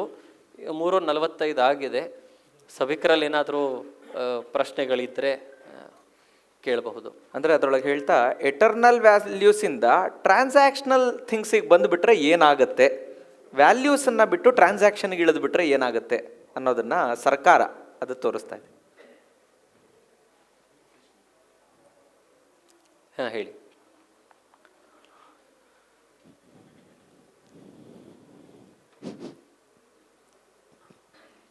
ಈ ದುರ್ಯೋಧನನ ಲಾಜಿಕ್ ಏನಂತ ಹೇಳಿದ್ರೆ, ಮೇನು ಪಾಂಡವರು ಕುರುವಂಶಕ್ಕೆ ಸೇರಿದವರೇ ಅಲ್ಲ, ಆದ್ದರಿಂದ ಅವರು ಹಸ್ತಿನಾವತಿಗೆ ವಾರಸ್ದಾರರಲ್ಲ, ಉತ್ತರಾಧಿಕಾರಿಗಳು ಅಲ್ಲ ಅನ್ನುವಂಥದ್ದು ಅವನ ಪ್ರಬಲವಾದ. ಅದೇ ರೀತಿ ಧೃತರಾಷ್ಟ್ರ ಕುರುಡ ಆಗಿರೋದ್ರಿಂದ ಅವನು ಉತ್ತರಾಧಿಕಾರಿ ಅಲ್ಲ, ರಾಜ ಆಗೋದಿಲ್ಲ. ಅವನ ಮಗ ಕೂಡ ಹಸ್ತಿನಾವತಿಗೆ ಉತ್ತರಾಧಿಕಾರಿ ಅಲ್ಲ ಅನ್ನುವಂಥ ವಿಚಾರವನ್ನು ಪಾಂಡವರ ಕಡೆಯವರು ಪ್ರಬಲವಾಗಿ ಯಾಕೆ ಪ್ರತಿಪಾದಿಸಲಿಲ್ಲ ಅನ್ನುವಂಥದ್ದು ಒಂದು ಪಾಯಿಂಟು. ಇನ್ನೊಂದು ವಿಚಾರ, ಹಸ್ತಿನಾವತಿಯಲ್ಲಿ ಯುದ್ಧದ ತಯಾರಿ ನಡೀತಾ ಇದೆ ಜೋರಾಗಿ. ರಥಗಳ ತಯಾರಿ, ಬಿಲ್ಲು ಬಾಣ ಎಲ್ಲ ನಡೀತಾ ಇದೆ. ಆವಾಗ ಒಂದು ಸುದ್ದಿ ಪ್ರಚಾರ ಆಗುತ್ತೆ, ಯುದ್ಧ ಆಗಲ್ವಂತೆ ಅಂತ. ಆವಾಗ ಸೂತರಿಗೆಲ್ಲ ದಿಗಿಲಾಗುತ್ತೆ. ಅವ್ರೇನು ಮಾಡ್ತು, ಯುದ್ಧ ಆಗಲಿಲ್ಲ ಅಂದರೆ ನಮ್ಮ ರಥಗಳನ್ನು ಕೊಂಡುಕೊಳ್ಳೋರು ಯಾರು, ನಾವೆಲ್ಲ ನಾಶ ಆಗೋಗ್ತೀವಿ ಅಂತ. ಆವಾಗ ಒಂದು ದಿವಸ ಅವರು ಕರ್ಣನ ಹತ್ರ ಬಂದು ಹೇಳ್ತಾರೆ, ಅವರ ರಾಜ ಯುದ್ಧ ಆಗಲ್ವಂತೆಲ್ಲ, ನಾವೇನು ಮಾಡೋದು ಅಂತ. ಯಾರು ಹೇಳಿದ್ರು ನೀವು ಹಾಗೆಲ್ಲ ವಿಚಾರ ಮಾಡಿದಾಗ ಕೊನೆಗೆ ಹೇಳ್ತಾರೆ ಸೂತರು, ಮಹಾರಾಜ ಹೇಗಾದರೂ ಯುದ್ಧ ಆಗುವಾಗ ಮಾಡು, ಯುದ್ಧ ನಡೀಲಿ ಅಂತ. ಅದರಲ್ಲಿ ಏನಾದರೂ ರಾಜಕೀಯ ಇದೆಯಾ ಹೇಗೆ ನೋಡಿ. ಅಂದರೆ 2 ಪ್ರಶ್ನೆ ಇದೆ. ಒಂದು, ಪಾಂಡವರು ಯಾಕೆ ಮಾಡಲಿಲ್ಲ ಅನ್ನೋದು ಪ್ರಶ್ನೆ, ಮತ್ತು ಇನ್ನೊಂದು ಆ ಯುದ್ಧದ ಇದಕ್ಕೆ ಬರ್ತೀನಿ ನೋಡಿ. ಇದರೊಳಗೆ ಸೂಕ್ಷ್ಮಗಳು ಹೇಗಿರ್ತವೆ. ಒಂದು, ದುರ್ಯೋಧನ ಆಗಲೇ ರಾಜ್ಯ ಆಳ್ತಾ ಇದ್ದ. ಸೊ ಡಿಫ್ಯಾಕ್ಟೋ ಅವನು ಇದ್ದು ಬಿಟ್ಟಿದ್ದ. ಅಂದರೆ ಧೃತರಾಷ್ಟ್ರ ಇದ್ದರು. ಈಗ ಅವನಿಂದ ಕಿತ್ಕೊಳ್ಳೋದಕ್ಕೆ ಅಂದರೆ ಎಸ್ಟಾಬ್ಲಿಷ್ ಸಿಸ್ಟಮ್ನ ವಿರುದ್ಧ ಹೋಗೋದು ಅಷ್ಟು ಸುಲಭ ಅಲ್ಲ, ಮೊದಲನೇದು. ಎರಡನೇದು, ಕುರುಡ ಅಂದರೆ ಅವನದೇನು ತಪ್ಪು ಅಂತ ಆಗುತ್ತೆ, ಅನುಕಂಪ ಸಿಂಪತಿ ಬಂದುಬಿಡುತ್ತೆ. ಆವಾಗ ಆ ವಾದ ಅಷ್ಟು ಗಟ್ಟಿಯಾಗಿ ಜನರ ಮಿಡ್ತಾನ ಹಿಡಿಯೋಕ್ಕಾಗೋದಿಲ್ಲ. ಇದು ಒಂದು ಭಾಗ ಆದ. ಅಂದರೆ ಇದು ಒಂದು ಟ್ರಾನ್ಸಾಕ್ಷನಲ್ ಲೆವೆಲಲ್ಲಿ ನೋಡಿದರೆ. ಇನ್ನೊಂದು ಅಂತಂದರೆ ನೋಡಿ, ಹಿಂಗೆ ಪರಿಸ್ಥಿತಿ ಬಂದಾಗ ಯುದ್ಧ ಮಾಡೋದಕ್ಕಿಂತ ಹಂಚ್ಕೊಳ್ಳೋದು ಒಳ್ಳೆಯದು ಅನ್ನೋದು ಪಾಂಡವರ ಯೋಚನೆ. ಆದರೆ ಕೌರವರ ಯೋಚನೆ ಅದಲ್ಲ. ಡಿಲೆಜಿಟಿಮೈಸ್ ಮಾಡಿ ಅನಾರ್ಕಿನಾದರೂ ಆಗಲಿ ತೆಗೆದು ಬಿಡೋಣ ಅವರನ್ನು ಅನ್ನೋದು ಯೋಚನೆ. ಅಂದರೆ ಇದು ದೃಷ್ಟಿಕೋನದ ಏನು ವ್ಯತ್ಯಾಸ, ವ್ಯಾಲ್ಯೂ ಸಿಸ್ಟಮಿನ ವ್ಯತ್ಯಾಸ ಅನ್ನೋದನ್ನು ತೋರಿಸ್ತಾ ಇದ್ದಾರೆ. ಮಹಾಭಾರತದಲ್ಲೂ ಅವ್ರನ್ನ ಡಿಲೆಜಿಟಿಮೈಸ್ ಮಾಡೋದಕ್ಕೆ ಇವ್ರ ಪ್ರಯತ್ನ ಮಾಡಲ್ಲ ಪಾಂಡವರು. ಹಾಗೆ ಪರ್ವದಲ್ಲೂ ಅದೇ ಥೀಮನ್ನು ಮುಂದುವರಿಸಿದ್ದಾರೆ. ಇನ್ನು 2ನೇ ಭಾಗ ಅಂದರೆ ಯಾವಾಗಲೂ ಯಾವುದಕ್ಕೆ ಯಾವುದು ಅಂತ ನೋಡಬೇಕಾದ್ರೆ, ಅಂದರೆ ಎಕಾನಮಿ ನಡಿಬೇಕು ಅಂದರೆ ವಾರ್ ಮಾಡಬೇಕಾ ಬೇಡವಾ ಅನ್ನೋದೇ ಪ್ರಶ್ನೆ. ಇವತ್ತಿನ ದಿವಸ ಯಾವುದನ್ನು ಪ್ರೇರೇಪಿಸ್ತಾ ಇದೆ ಅಂತಂದರೆ, ಇವಾಗ ಅದನ್ನು ಅವ್ರು ಕೇಳೋದು ಯಾರು? ಅಲ್ಲೆಲ್ಲ ಹೋಗಿ ಇವರನ್ನು ಕೇಳ್ತಾರೆ, ಕರ್ಣನ್ ಕೇಳ್ತಾರೆ. ಯಾಕೆಂದರೆ ಅವ್ರದ್ದು ವೆಸ್ಟೆಡ್ ಇಂಟ್ರೆಸ್ಟ್ ಇದೆ. ನಮಗೆ ಇದಾದ್ರೆ ಅನುಕೂಲ ಆಗತ್ತೆ ಅಂತ. ಆದರೆ ಇನ್ವೆಸ್ಟ್ಮೆಂಟ್ ವೆಸ್ಟೆಡ್ ಇಂಟ್ರೆಸ್ಟ್ ಇದೆ, ನಾವೆಲ್ಲ ಮಾಡಿಬಿಟ್ಟಿದ್ದೀವಿ, ಈಗ ಯುದ್ಧನೇ ಆಗದೇ ಇದ್ರೆ ಏನು ಮಾಡೋದು ಅಂತ. ಅಂದರೆ ಇದು ಗನ್ನು, ಬಾಂಬು, ಟ್ಯಾಂಕ್ಸು ಇದನ್ನೆಲ್ಲ ಮಾಡಿಬಿಟ್ಟಿದ್ದೀವಿ, ಇದನ್ನು ಉಪಯೋಗಿಸದೇ ಇದ್ದರೆ, ಟೆಸ್ಟ್ ಮಾಡದೇ ಇದ್ದರೆ ಹೇಗಾಗತ್ತೆ ಅನ್ನೋ ಅಷ್ಟೇ ಇದು ಬರುತ್ತೆ. ಅಂದರೆ ಯಾವ ಕಾಲದಲ್ಲಾಗಲಿ, ಆ ಕಾಲದಲ್ಲಾಗಲಿ ಇವತ್ತಿನ ಕಾಲದಲ್ಲಾಗಲಿ ಈ ಮಿಲ್ಟ್ರಿ ಇಂಡಸ್ಟ್ರಿಯಲ್ ಕಾಂಪ್ಲೆಕ್ಸು ಯುದ್ಧಕ್ಕೆ ಹೇಗೆ ಪ್ರೇರಣೆ ಕೊಡ್ತಾ ಇದೆ ಅನ್ನೋದನ್ನು ಎಟರ್ನಲ್ ಆಗಿ ಹೀಗೆ ಇರುತ್ತೆ, ಅನಿದೃಶನ್ ಜಗತ್ ಹೀಗೆ ಇರುತ್ತೆ ಅನ್ನೋದನ್ನು ಭೈರಪ್ಪನವರು ನಮ್ದೇನು ವೇದವಾಕ್ಯ ಇದೆಯಲ್ಲ ಅದನ್ನು ಮತ್ತೆ ಮತ್ತೆ ಜನರಿಗೆ ತಲುಪಿಸುವಂಥ ಒಂದು ಪ್ರಯತ್ನ ಇದರೊಳಗಿದೆ ಅಂತ ನಂಗೆ ಅನ್ಸುತ್ತೆ. ಮತ್ತು ಇದಕ್ಕಿನ್ನೊಂದು, ಆ ಯುದ್ಧದ ಸಮಯದೊಳಗೆ, ಪರ್ವದೊಳಗೆ ಎಲ್ಲ ಸೈನಿಕರಿಗೂ ನಾವು ಹೇಳಬೇಕಾಗತ್ತೆ ಯಾತಕ್ಕೋಸ್ಕರ ನಾವು ಯುದ್ಧ ಮಾಡ್ತಿದ್ದೀವಿ ಅನ್ನೋವಂಥದ್ದು. ಯಾಕೆ ಅಂತಂದರೆ ಯಾತಕ್ಕೋಸ್ಕರ ಯುದ್ಧ ಮಾಡ್ತಿದ್ದೀವಿ ಅಂತ ಹೇಳಲಿಲ್ಲ ಅಂತಂದರೆ ಯುದ್ಧ ಮಾಡೋ ಅಂಥವ್ರಿಗೆ ಅದು ಗೊತ್ತಿಲ್ಲ ಅಂತಂದರೆ ತಮ್ಮ ಶಕ್ತಿ ಪ್ರಭಾವದಿಂದ ಅದನ್ನು ಯುದ್ಧ ಮಾಡೋ ಅಂಥದ್ದು ಇಲ್ಲ ಅಂತ ಹೇಳಿ ಎರಡೂ ಕಡೆಯವರೂ ಅದನ್ನು ನಾವು ಯಾತಕ್ಕೋಸ್ಕರ ಯುದ್ಧ ಮಾಡ್ತಿದ್ದೀವಿ ಅಂತ ಹೇಳ್ತಾರೆ. ಭೀಷ್ಮ ದುರ್ಯೋಧನ ಬೇಡ ಅಂತಂದ್ರೂ ಕೇಳೋದಿಲ್ಲ, ಎಲ್ಲರಿಗೂ ಹೇಳಬೇಕು ನಾವು ಯಾತಕ್ಕೋಸ್ಕರ ಯುದ್ಧ ಮಾಡ್ತಿದ್ದೀವಿ ಅಂತ ಹೇಳಿ ಅವರ ಇಡೀ ಸೈನ್ಯಕ್ಕೋಸ್ಕರ ಅದನ್ನು ಹೇಳಿ ನಿಮಗೆ ಬೇಕಾದವ್ರು ಈ ಕಡೆ ಯುದ್ಧ ಮಾಡಿ, ಬೇಡ ಅಂತಂದವರು ಬಿಟ್ಟು ಹೋಗಿ ಅನ್ನೋವಂಥದ್ದು ಒಂದು ಆಪ್ಷನ್ ಕೊಡೋ ಅಂಥದ್ದನ್ನು ನಾವು ನೋಡ್ತಾ ಬರ್ತೀವಿ. ಇದು ಪ್ರಸ್ತುತ ರಾಜಕಾರಣದಲ್ಲೂ ಸಿಕ್ಕಾಪಟ್ಟೆ ಮುಖ್ಯವಾಗಿರ್ತಾ ಹೋಗುತ್ತೆ. ಯಾವಾಗ ನಮ್ಮ ದೇಶ, ಯಾವುದೇ ಒಂದು ದೇಶ, ರಾಜ್ಯ ಈ ಥರ ಯುದ್ಧಕ್ಕೆ ಹೋಗ್ತಿರ್ಬೇಕಾದ್ರೆ ನಮಗೆ ಕ್ಲಾರಿಟಿ ಇರಬೇಕು. ಈಗ ಆಪರೇಷನ್ ಸಿಂಧೂರೊಳಗೆ ಇಡೀ ದೇಶ ಜೊತೆಗೆ ನಿಂತಿತ್ತು, ಇದನ್ನು ನಾವು ಯಾತಕ್ಕೆ ಯುದ್ಧ ಮಾಡ್ತಿದ್ದೀವಿ ಅನ್ನೋಂಥ ಕ್ಲಾರಿಟಿ ನಮಗಿತ್ತು. ಹಾಗಾಗಿ ನಮ್ಮ ದೇಶದಲ್ಲಿ ವಿರುದ್ಧ ಬಂದಿರೋಂತಹ ಮಾತುಗಳು ಜಾಸ್ತಿ ಇರಲಿಲ್ಲ. ವಿರುದ್ಧ ಮಾತಾಡಿದವ್ರು ಎಲ್ಲಿ ನಿಂತ್ಕೋತಾರೆ ಅಂತ ಹೇಳ್ಬಿಟ್ಟು ನಮಗೆ ಭಾಳ ಸಲೀಸಾಗಿ ಗೊತ್ತಾಯಿತು. ಅದೇ ಇವಾಗ ನೋಡಿ, ಕೆಲವು ತಿಂಗಳ ನಂತರ ಆಗಿರೋಂತಹ ವೆನೆಜುವೆಲಾ ಮೇಲೆ ಆಗಿರೋಂತಹ ವಾರೊಳಗೆ ಯಾರಿಗೂ ಕ್ಲಾರಿಟಿ ಇಲ್ಲ ಯಾತಕ್ಕೋಸ್ಕರ ಈ ವಾರ ಆಯ್ತು, ಅಂದರೆ ನಿಜವಾದ ಕ್ಲಾರಿಟಿಯನ್ನು ಕೊಟ್ಟಿಲ್ಲ. ಈ ಕಾರಣಕ್ಕೋಸ್ಕರ, ಈ ಒಳಿತಿಗೋಸ್ಕರ ನಮ್ಮ ದೇಶಕ್ಕಾಗಿ ನಾವು ವೆನೆಜುವೆಲಾ ಮೇಲೆ ಹೋದ್ವಿ ಅಂತನ್ನುವಂಥದ್ದು ಗೊತ್ತಿಲ್ಲ. ಅಲ್ಲೆಲ್ಲನೂ ಸೆಲ್ಫಿಶ್ನೆಸ್ ಕಾಣಿಸ್ತಾ ಇರೋವಂಥದ್ದಂತೂ ಗೊತ್ತಿದೆ. ಹಾಗಾಗಿ ಅವರ ದೇಶದ ನಾಗರಿಕರೇನೇ ಅವ್ರ ಮೇಲೆ ಇವಾಗ ಗೂಬೆ ಕೊಡಿಸ್ತಿರೋವಂಥದ್ದು, ಇದು ಮಾಡಿರೋಂಥದ್ದು ತಪ್ಪು ಅನ್ನೋವಂಥದ್ದು, ಇದನ್ನೆಲ್ಲ ನಾವು ನೋಡ್ತಾ ಬರ್ತಿದ್ದೀವಿ. ಹಾಗಾಗಿ ಧ್ಯೇಯವಾಕ್ಯ ಬಹಳ ಮುಖ್ಯ ಆಗುತ್ತೆ ಇಂಥ ಇದರೊಳಗೆ. ಇದನ್ನು ಪರ್ವದಲ್ಲೂ ತೋರಿಸಿದ್ದಾರೆ ಅಂತ ಹೇಳ್ಬೋದು. ಪ್ರಶ್ನೆ ಇಲ್ಲ, ಒಂದು ಜಸ್ಟ್ ನಿಮ್ಮ ವಿಶ್ಲೇಷಣೆ ಗೊತ್ತಾಗಬೇಕಾಗಿತ್ತು. ಧೃತರಾಷ್ಟ್ರ ಕುರುಡ, ಹಾಗಾಗಿ ರಾಜ್ಯಶಾಸ್ತ್ರ ನಿಯಮಗಳ ಪ್ರಕಾರ, ತತ್ವದ ಪ್ರಕಾರ ಅವನಿಗೆ ಯಾವ ಅಧಿಕಾರ ಇಲ್ಲ ಅಂತ. ಸೊ ಅವನ ಮಗ, ದುಷ್ಟ ಮಗ ದುರ್ಯೋಧನ ಬ್ಯಾಕ್ ಸೀಟ್ ಡ್ರೈವಿಂಗ್ ಮಾಡ್ತಾ ಇದ್ದ. ಅವೆಲ್ಲ ಹೇಳಿದ್ದೀರಾ, ಚೆನ್ನಾಗೇ ಹೇಳಿದ್ದೀರಾ. ಅದನ್ನೇ ಈ ಕಾಲದ ಸಂವಾದಕ್ಕೆ ನಾವು ತಗೊಳ್ಳೋ ಹಾಗಿದ್ದರೆ, ಈಗ 2004ರಿಂದ 2014ಕ್ಕೆ ಆ ಕಾಲದಲ್ಲಿ ಪಾಪ ಧೃತರಾಷ್ಟ್ರ ಕುರುಡ ಅಂಧ ಆಗಿದ್ದ. 2004ರಿಂದ 2014ಕ್ಕೆ ಪಾಪ ಸರ್ವೇಂದ್ರಿಯಗಳು, ಪಂಚೇಂದ್ರಿಯಗಳು ಚೆನ್ನಾಗಿ ಕೆಲಸ ಮಾಡ್ತಾಯಿದ್ರು. ಒಬ್ಬರು ಮೂಕರಿದ್ದರು. ಬ್ಯಾಕ್ ಸೀಟ್ ಡ್ರೈವಿಂಗಲ್ಲಿ ಮಾಡ್ತಾ ಇದ್ದವರು ಒಬ್ಬಳು ಮಹಿಳೆ, ಅದು ನಮ್ಮ ದೇಶದವರಲ್ಲ. ಇದ್ರ ಬಗ್ಗೆ ತಮ್ಮ ವಿಶ್ಲೇಷಣೆ ಇಬ್ಬರು ಕೊಡ್ಬೋದು. ಅಲ್ಲ, ಇದಕ್ಕಿನ್ನ ಇದೇ ವಿಶ್ಲೇಷಣೆ ಆಗ್ಬಿಟ್ಟಿದೆ. ಮತ್ತೆ ಅಲ್ಲೂ ಶಕುನಿ ಬರ್ತಾನೆ, ಅವನು ವಿದೇಶ, ಬ್ಯಾಕ್ ಸೀಟ್ ಡ್ರೈವಿಂಗ್ ಅವಂದೇ ಅಲ್ಲಿ.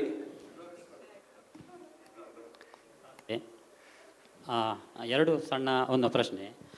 ನೀವು ಆಗ ಭೀಷ್ಮನ, ದ್ರೋಣನ ಮೂಲಕ ಭೀಷ್ಮ ಹೇಳಿಸಿದ್ದು ಅಂತ ಹೇಳಿದರೆ, ಅಂದರೆ ಏಕಲವ್ಯನ ಪ್ರಸಂಗದಲ್ಲಿ, ಅಂದರೆ ಅವ ಮುಂದಿನದನ್ನು ಥಿಂಕ್ ಮಾಡಿ ಹೇಳಿಸಿದ ಅಂತ. ಅದೇ ಭೀಷ್ಮ ದ್ರೌಪದಿ ವಸ್ತ್ರಾಪಹರಣದ ಸಂದರ್ಭದಲ್ಲಿ ಇದರ ಕಾನ್ಸಿಕ್ವೆನ್ಸಸ್ ಮುಂದೆ ಏನಾಗ್ಬೋದು ಅಂತೇಳಿ ರಾಜಕೀಯವಾಗಿ ಯಾಕೆ ತರ್ಕ ಮಾಡದೆ ಅವ ಸುಮ್ಮನಿದ್ದ ಅಂತ ಒಂದು ಪ್ರಶ್ನೆ. ಎರಡನೇದೊಂದು ಲೈಟರ್ ನೋಟು, ಇಷ್ಟೊಂದು ರಾಜಕೀಯ ಪ್ರಜ್ಞೆ ಇದ್ದಂತಹ ಭೈರಪ್ಪನವರು ರಾಜಕೀಯಕ್ಕೆ ಇಳಿತಿದ್ರೆ ಯಶಸ್ವಿಯಾಗಿರ್ತಿದ್ರು. ಡಾಕ್ಟರ್ ಶಿವಪ್ಪನಂಗೆ ಆಗ್ತಿದ್ರು. ಅದೇ ಕಶ್ಯಪ ಅವ್ರು ಹೇಳ್ದಂಗೆ ಸ್ವಧರ್ಮ ಕೊಟ್ಟಿದ್ದಾರೆ ಡಾಕ್ಟರ್ ಶಿವಪ್ಪನ್ಗೆ. ನಮ್ಮ ಸ್ವಧರ್ಮ ಏನೋ ಅದನ್ನ ನಾವು ಮಾಡಬೇಕು ಅಂತ ಹೇಳಿ ರಾಜಕೀಯದವರು ಭೈರಪ್ಪನವರನ್ನು ಓದ್ಕೊಂಡ್ರೆ ಒಳಿತಾದೀತು ಅಷ್ಟೇ. ಇವ್ರು ರಾಜಕೀಯಕ್ಕೆ ಹೋಗೋ ಅವಶ್ಯಕತೆ ಇಲ್ಲ. ಕರೆಕ್ಟ್. ಈಗ ಅದು ಮೊದಲನೇ ಪ್ರಶ್ನೆ ನೀವು ಕೇಳಿದ್ರಲ್ಲ, ಭೀಷ್ಮರು ಹಿಂಗೆ ಇದನ್ನು ಮಾಡಿಸಿದ್ರು ಅಂತ. ಅದು ಎರಡು ಇದರಿಂದ, ಅಂದರೆ ಭೈರಪ್ಪನವ್ರು ಬರಿಬೇಕಾದ್ರೆ ಯೋಚನೆ ಮಾಡಿ ಬರೆದಿರ್ತಾರೆ. ಏನಂದರೆ ಅದನ್ನು ಹೇಳಬೇಕಾದ್ರೆ ಪಾಂಡವರು ಕೌರವರೆಲ್ಲ ಚಿಕ್ಕವರು, ಭೀಷ್ಮಂದಿಂದು ಶಕ್ತಿ ಇತ್ತು, ಬರೀ ಹೇಳಿದ್ದೆಲ್ಲ ಮಾಡಿಸ್ಬಿಡ್ಬೋದಾಗಿತ್ತು. He could take action even. ಆದರೆ ಅದೇ ದ್ರೌಪದಿ ವಸ್ತ್ರಾಪಹರಣ ನಡೀತಿರ್ಬೇಕಾದ್ರೆ power was transferred. Real power ಬೇರೆಯವ್ರ ಹತ್ರ ಇತ್ತು. ಅವರು ಕೈ ಹಿಸುಕ್ಕೋಬೋದಾಗಿತ್ತೆ ಹೊರತು ಬೇರೆ ಏನು ಮಾಡೋಕ್ಕಾಗ್ತಿರ್ಲಿಲ್ಲ. ಆಮೇಲೆ ಕೊನೆಗೆ ಏನು ಅಂತಂದರೆ ಸೂಕ್ಷ್ಮ ಅಂತ ಹೇಳಿಬಿಟ್ರು. ಧರ್ಮಸ್ಯ ಸೂಕ್ಷ್ಮಾಗತಿ ಅಲ್ಲ, ಧರ್ಮ ತಿಳಿದ್ರೆ ಸಾಲದು, ಶಕ್ತಿ ಇರಬೇಕು ಅನ್ನೋದು ಅಲ್ಲಿರೋದು. ಈಗ ನಾವು ಯೋಚನೆ ಮಾಡ್ಬೋದು, ಹಾಗಾದರೆ ಅಲ್ಲೆಲ್ಲ ಹಿಂಗೆ ನಡೀತಿರ್ಬೇಕಾದ್ರೆ ಇವರೆಲ್ಲ ವೀರರು ಅಲ್ಲಿ ಕೂತಿದ್ದಾರೆ, ಅವ್ರು ಯಾಕೆ ಏನೂ ಮಾಡಲಿಲ್ಲ, ಹಿಂಗೆ ಆಗ್ತಾ ಇರ್ಬೇಕಾರೆ ಅಂತಂದರೆ, ರಿಯಲ್ ಆಗಿ ನೀವು ನೋಡಿ, ನೀವು ವಿತ್ ಆಲ್ ಗುಡ್ ಇಂಟೆನ್ಷನ್ ಇನ್ನೊಬ್ಬರ ಕಡೆಗೆ ಹೋಗಿರ್ತೀರಿ, ನಿಮ್ಮ ಸೈನ್ಯ ಗಿನ್ಯ ಎಲ್ಲ ನಿಮ್ಮ ಊರಿನಲ್ಲಿ ಬಿಟ್ಟಿರ್ತೀರಿ, ನೀವು 4-5 ಜನ ಇದ್ದೀರಿ, ಅಲ್ಲಿ ಸುತ್ತಲೂ ಇವರಿದ್ದಾರೆ, ಕೌರವರಿದ್ದಾರೆ, ಅಲ್ಲಿ ಇವ್ರು ಏನು ಪ್ರತಿಜ್ಞೆ ಮಾಡಲಿ ಏನು ಮಾಡಲಿ ಗ್ಯಾರಂಟಿ ಆಗ್ತಿರ್ಲಿಲ್ಲ ಅಂತ. ಅಂದರೆ ಅತಿಮಾನುಷವಾದ ಇಲ್ಲದೆ ಇದ್ದಾಗ, ಅಂದರೆ ರಿಯಲ್ ಇದ್ರೊಳಗೆ ನೋಡಿದರೆ ಏನಾಗುತ್ತೆ ಏನಾಗಲ್ಲ ಅಂತ ಗೊತ್ತಾಗುತ್ತೆ. ಆದ್ದರಿಂದ ಅವ್ರಿಗೂ ಏನೂ ಮಾಡೋದಕ್ಕೆ ಆಗಲಿಲ್ಲ. ಅದೇ ಟು ಕಾಂಟ್ರಾಸ್ಟ್ ನೋಡಿ, ಕೃಷ್ಣ ಸಂಧಾನಕ್ಕೆ ಹೋದಾಗ ಒಬ್ಬನೇ ಹೋಗಲಿಲ್ಲ, ವಿತ್ ಫೋರ್ಸ್ ಹೋಗಿದ್ದ. ಹಿ ಹ್ಯಾಡ್ ಫೋರ್ ಸೈಟ್, ಹಿಂಗೇನಾರು ಆಗ್ಬಹುದು ಅಂತ. ಅಂದರೆ ಇದೇ ತೋರಿಸುತ್ತೆ, ಒಣ ಧರ್ಮನ ಬಾಯಿ ಬಿಡ್ಕೊಂಡ್ರು ಸಾಲದು, ಅದ್ರ ಹಿಂದೆ ಶಕ್ತಿ ಇರಬೇಕು, ಅದನ್ನು ಆ್ಯಕ್ಷನ್ ಮಾಡೋ ಅಷ್ಟು ಶಕ್ತಿ ಇದ್ದರೆ ಏನಾದರೂ ನಡೆಯುತ್ತೆ. ಶಕ್ತಿ ಇರಬೇಕು, ಉಪಯೋಗಿಸಲೇಬೇಕು. ಬೇಕು. ನಮಸ್ತೆ. ಕೊನೆಯದು ಒಂದು ಪ್ರಶ್ನೆ ತಗೋಬೋದು. ನಾನು ರವಿ ಭಟ್ ಅಂತ. ನನಗೆ ನೀವು ಹೇಳಿದ್ರಲ್ಲಿ ಈ ಧರ್ಮ ಮತ್ತು ಅರ್ಥಗಳ ತಾಕಲಾಟ ತುಂಬ ಇತ್ತ ಅಂತ ಇವರಲ್ಲಿ. ಈಗ ಶಲ್ಯ ಆಗಿರ್ಬೋದು ಅಥವಾ ದುರ್ಯೋಧನ ಕಡೆಯವರಾಗಿರ್ಬೋದು, ಅವರು ಖಾಲಿ ಅರ್ಥ ಮತ್ತು ಕಾಮದಲ್ಲಿ ತುಂಬ ಇತ್ತು. ಬಟ್ ಪಾಂಡವರಲ್ಲಿ ಧರ್ಮದ ಇದಿತ್ತು, ಅಂದರೆ ಅದೆರಡರ ತಾಕಲಾಟ. ಮತ್ತು ಪಾಂಡವರಿಗೆ ಅರ್ಥ ಮತ್ತು ಕಾಮವನ್ನು ಧರ್ಮದ ಮೂಲಕ ಹೇಗೆ ದಕ್ಸ್ಕೊಳ್ಬೇಕು ಅನ್ನೋದು ಕೃಷ್ಣನ ಮೂಲಕನೇ ಗೊತ್ತಾಗಬೇಕಿತ್ತ, ಹೇಗೆ ಅದು? ನೋಡಿ, ಕೃಷ್ಣ ಎಲ್ಲಿ ನಿಂತಿದ್ದಾನೆ ಅಂತ ನೋಡಿದರೆ ಧರ್ಮ ಎಲ್ಲಿದೆ ಅಂತ ಗೊತ್ತಾಗತ್ತೆ. ಯತಃ ಕೃಷ್ಣ ತಥೋ ಧರ್ಮ. ಮತ್ತು ಈಗ ಅಲ್ಲಿ ನೋಡಿ, ಅರ್ಥಕಾಮಗಳು ಬೇಸಿಕ್ ಅವಶ್ಯಕತೆ, ಪುರುಷಾರ್ಥ ಇದಿದೆ. ಅದನ್ನು ಯಾವ ರೀತಿಯಲ್ಲಿ ಮಾಡಬೇಕು ಅನ್ನೋದೇ ದೊಡ್ಡದಿರೋ ಅಂಥದ್ದು. ನೀವು ಹೇಳಿರೋದು ಕರೆಕ್ಟ್ ಇದೆ. ದಟ್ ಮತ್ತು ಪ್ರಪೋರ್ಷನ್ಸು ನಾವು ನೋಡಬೇಕು. ಏನು ಇವರೆಲ್ಲ ಸಂಭಾವಿತರು ಎಲ್ಲ ಸರಿ ಮಾಡಿಬಿಟ್ರು ಅಂತಲ್ಲ, ಇವರೂ ಜೂಜಾಡಿದರು, ಇವರು ಎಲ್ಲ ಒಂದಿಷ್ಟೆಲ್ಲ ಏನಂತಾರೆ ತಪ್ಪುಗಳನ್ನು ಮಾಡಿದರು. ಆದರೆ ಇನ್ ಪ್ರಪೋರ್ಷನ್ ನೋಡಬೇಕು. ನಮಗೆ ವೈಟ್ ಆ್ಯಂಡ್ ಬ್ಲ್ಯಾಕ್ ಅಂತ ಸಿಗಲ್ಲ. ಆ ಗ್ರೇನಲ್ಲಿ ಯಾವುದು ಡಾರ್ಕರ್ ಶೇಡ್ಗೆ ಹೋಗುತ್ತೆ, ಯಾವುದು ಲೈಟರ್ ಶೇಡ್ಗೆ ಹೋಗುತ್ತೆ ಅನ್ನೋದನ್ನು ನೋಡಿಕೊಂಡ್ರೆ ಅದು ಉತ್ತಮ. ಅಂದರೆ ನಾವು ಇದು ಅದೇ ಅದು ಅಂತಲ್ಲ, ಸಮಯ, ಸಂದರ್ಭ ಆ್ಯಂಡ್ ಓವರ್ ಆಲ್ ಪರಿಸ್ಥಿತಿ ನೋಡಬೇಕು ಅನ್ನೋದೇ ಮಹಾಭಾರತ ಆಗಲಿ ಪರ್ವದ್ದಾಗಲಿ ಉದ್ದೇಶ. ಮತ್ತೆ ಶಲ್ಯ ಯಾವಾಗಲೂ ಅಂದರೆ ಅರ್ಥ ಮತ್ತೆ ಕಾಮಗಳಲ್ಲೇ ಅವನಿಗೆ ಇದಿತ್ತು. ಅವನಿಗೆ ಈಗ ಸೈನ್ಯವನ್ನ ಪಾಂಡವರಿಗೆ ಸೇರ್ಬೇಕಂತ ಬಂದವನು ಆಮೇಲೆ ಕೌರವರಿಗೆ ಸೇರ್ಕೊಳ್ತಾನಲ್ಲ, ಅವನ ಆ ಧರ್ಮ ಚಿಂತನೆ ಪ್ರಲೋಭನೆ ತುಂಬಾ ರೆಸಾರ್ಟ್ ರಾಜಕಾರಣಪ್ಪ ಅಷ್ಟೇ. Thank you. ನೀವು ಕೇಳಿದ್ದಕ್ಕೆ ಎಲ್ಲ ಫೆಸಿಲಿಟಿ ಕೊಟ್ರೆ ಆ ಕಡೆ ಧರ್ಮದ ತಾಕಲಾಟ ಅಂತ ಯಾರಿಗಾಗತ್ತೆ, ಯಾರು ಧರ್ಮದಲ್ಲಿ ದೃಷ್ಟಿ ಇಟ್ಟಿರ್ತಾರೋ ಅಂಥವ್ರಿಗೆ ಧರ್ಮದ ತಾಕಲಾಟ ಆಗತ್ತೆ. ದುರ್ಯೋಧನನಿಗೆ ಆ ಧರ್ಮದ ದೃಷ್ಟಿಯೇ ಇಲ್ದಿರೋದ್ರಿಂದ ಅವನಿಗೆ ಅದು ಯಾವ ಅಡ್ಡಿಯೂ ಬರಲಿಲ್ಲ. ಸಲೀಸಾಗಿ ಅರ್ಥಕಾಮಗಳಲ್ಲೇ ಅವನು ಕೂತ್ಕೊಂಡ. ಅದು ಅರಿಷಡ್ ವರ್ಗದ, ಪುರುಷಾರ್ಥದ್ದು ಅಲ್ಲ. ಅದನ್ನು ನಾವು ನೋಡ್ಬೋದು. ಜೈ ಹಿಂದ್. ಹೇಳಿ. ಸರಸ್ವತಿ ಪುತ್ರನಿಗೆ ಸರಸ್ವತಿ ಸಮ್ಮಾನ್ ಪ್ರಶಸ್ತಿ ಸಿಗುತ್ತೆ. ಆದರೆ ಅವರ ಕಾದಂಬರಿಗಳ ರಾಜಕಾರಣಿಯ ಅಥವಾ ರಾಜಕೀಯ ವಿಷಯದಿಂದ ಅವರಿಗೆ ಜ್ಞಾನಪೀಠ ಪ್ರಶಸ್ತಿ ಸಿಗಲಿಲ್ವಾ ಅಥವಾ ರಾಜಕಾರಣಿಗಳಿಂದ ಸಿಗಲಿಲ್ವಾ? ದಯವಿಟ್ಟು ಅದನ್ನು ತಿಳಿಸಿ. ಇದಕ್ಕೆ ಭೈರಪ್ಪನವರೇ ಉತ್ತರ ಕೊಟ್ಟಿದ್ದಾರೆ. ಅದು ಸರಸ್ವತಿ ಸಮ್ಮಾನ್ ಏನು ಚಿಕ್ಕದಾದ ಪ್ರಶಸ್ತಿ ಅಲ್ಲ, ಅದು ತುಂಬ ದೊಡ್ಡದು ಅಂತ ಸಿಕ್ಕಿದೆ.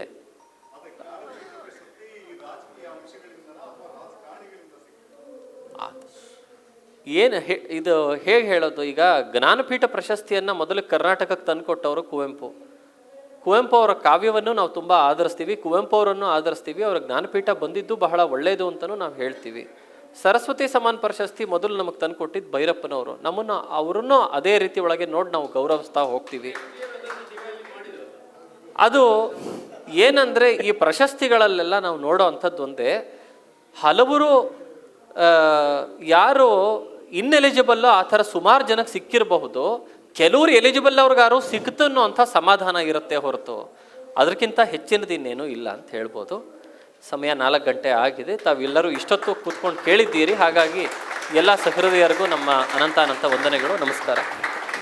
ಭೈರಪ್ಪನವರ ಸಾಹಿತ್ಯದಲ್ಲಿ ರಾಜನೀತಿಯ ಪಾತ್ರ, ಲೋಕಪ್ರಜ್ಞೆಯ ಪಾರಮ್ಯ, ಇದರ ಬಗ್ಗೆ ಮೌಲ್ಯಯುತ ಸ್ವಾರಸ್ಯಕರ ಚರ್ಚೆಯನ್ನು ನಡೆಸಿಕೊಟ್ಟ ಬಲಬದಿ ಕೂತಿರುವಂಥ ವಿಕ್ರಮ ಫಡ್ಕೆ ಅವರು ಹಾಗೂ ಎಡಬದಿಯಲ್ಲಿರುವಂಥ ಕಶ್ಯಪ್ ಎನ್ ನಾಯ್ಕ್ ಅವರಿಗೆ ಹೃತ್ಪೂರ್ವಕ ಧನ್ಯವಾದಗಳು. ರಾಜನೀತಿ ಮತ್ತು ಲೋಕಪ್ರಜ್ಞೆಯನ್ನು ಸೂಕ್ಷ್ಮವಾಗಿ ನಿಭಾಯಿಸಿದ್ದಾರೆ ಭೈರಪ್ಪ ಅವರು. ಆಧುನಿಕ ರಾಜತಂತ್ರಗಳನ್ನು ವಿವರಿಸಿದ್ದಾರೆ. ಹೀಗೆ ಕಂಸ, ಕರ್ಣ, ಕೃಷ್ಣ ಹೀಗೆ ಬೇರೆ ಬೇರೆ ಪಾತ್ರಗಳ ಮುಖಾಂತರ ಸಂಪನ್ಮೂಲ ವ್ಯಕ್ತಿಗಳು ಇದನ್ನು ವಿವರಿಸಿದ್ದಾರೆ. ಈಗ ಸಂಪನ್ಮೂಲ ವ್ಯಕ್ತಿಗಳಿಗೆ ನೆನಪಿನ ಕಾಣಿಕೆ ನೀಡುವಂತಹ ಸಂದರ್ಭ. ಶ್ರೀಯುತ ಡಾಕ್ಟರ್ ಸುಧೀಂದ್ರ ಅವರು ಬಂದು ಇಬ್ಬರು ಸಂಪನ್ಮೂಲ ವ್ಯಕ್ತಿಗಳಿಗೆ ನೆನಪಿನ ಕಾಣಿಕೆಯನ್ನು ನೀಡಬೇಕಾಗಿ ಕೋರಿಕೆ.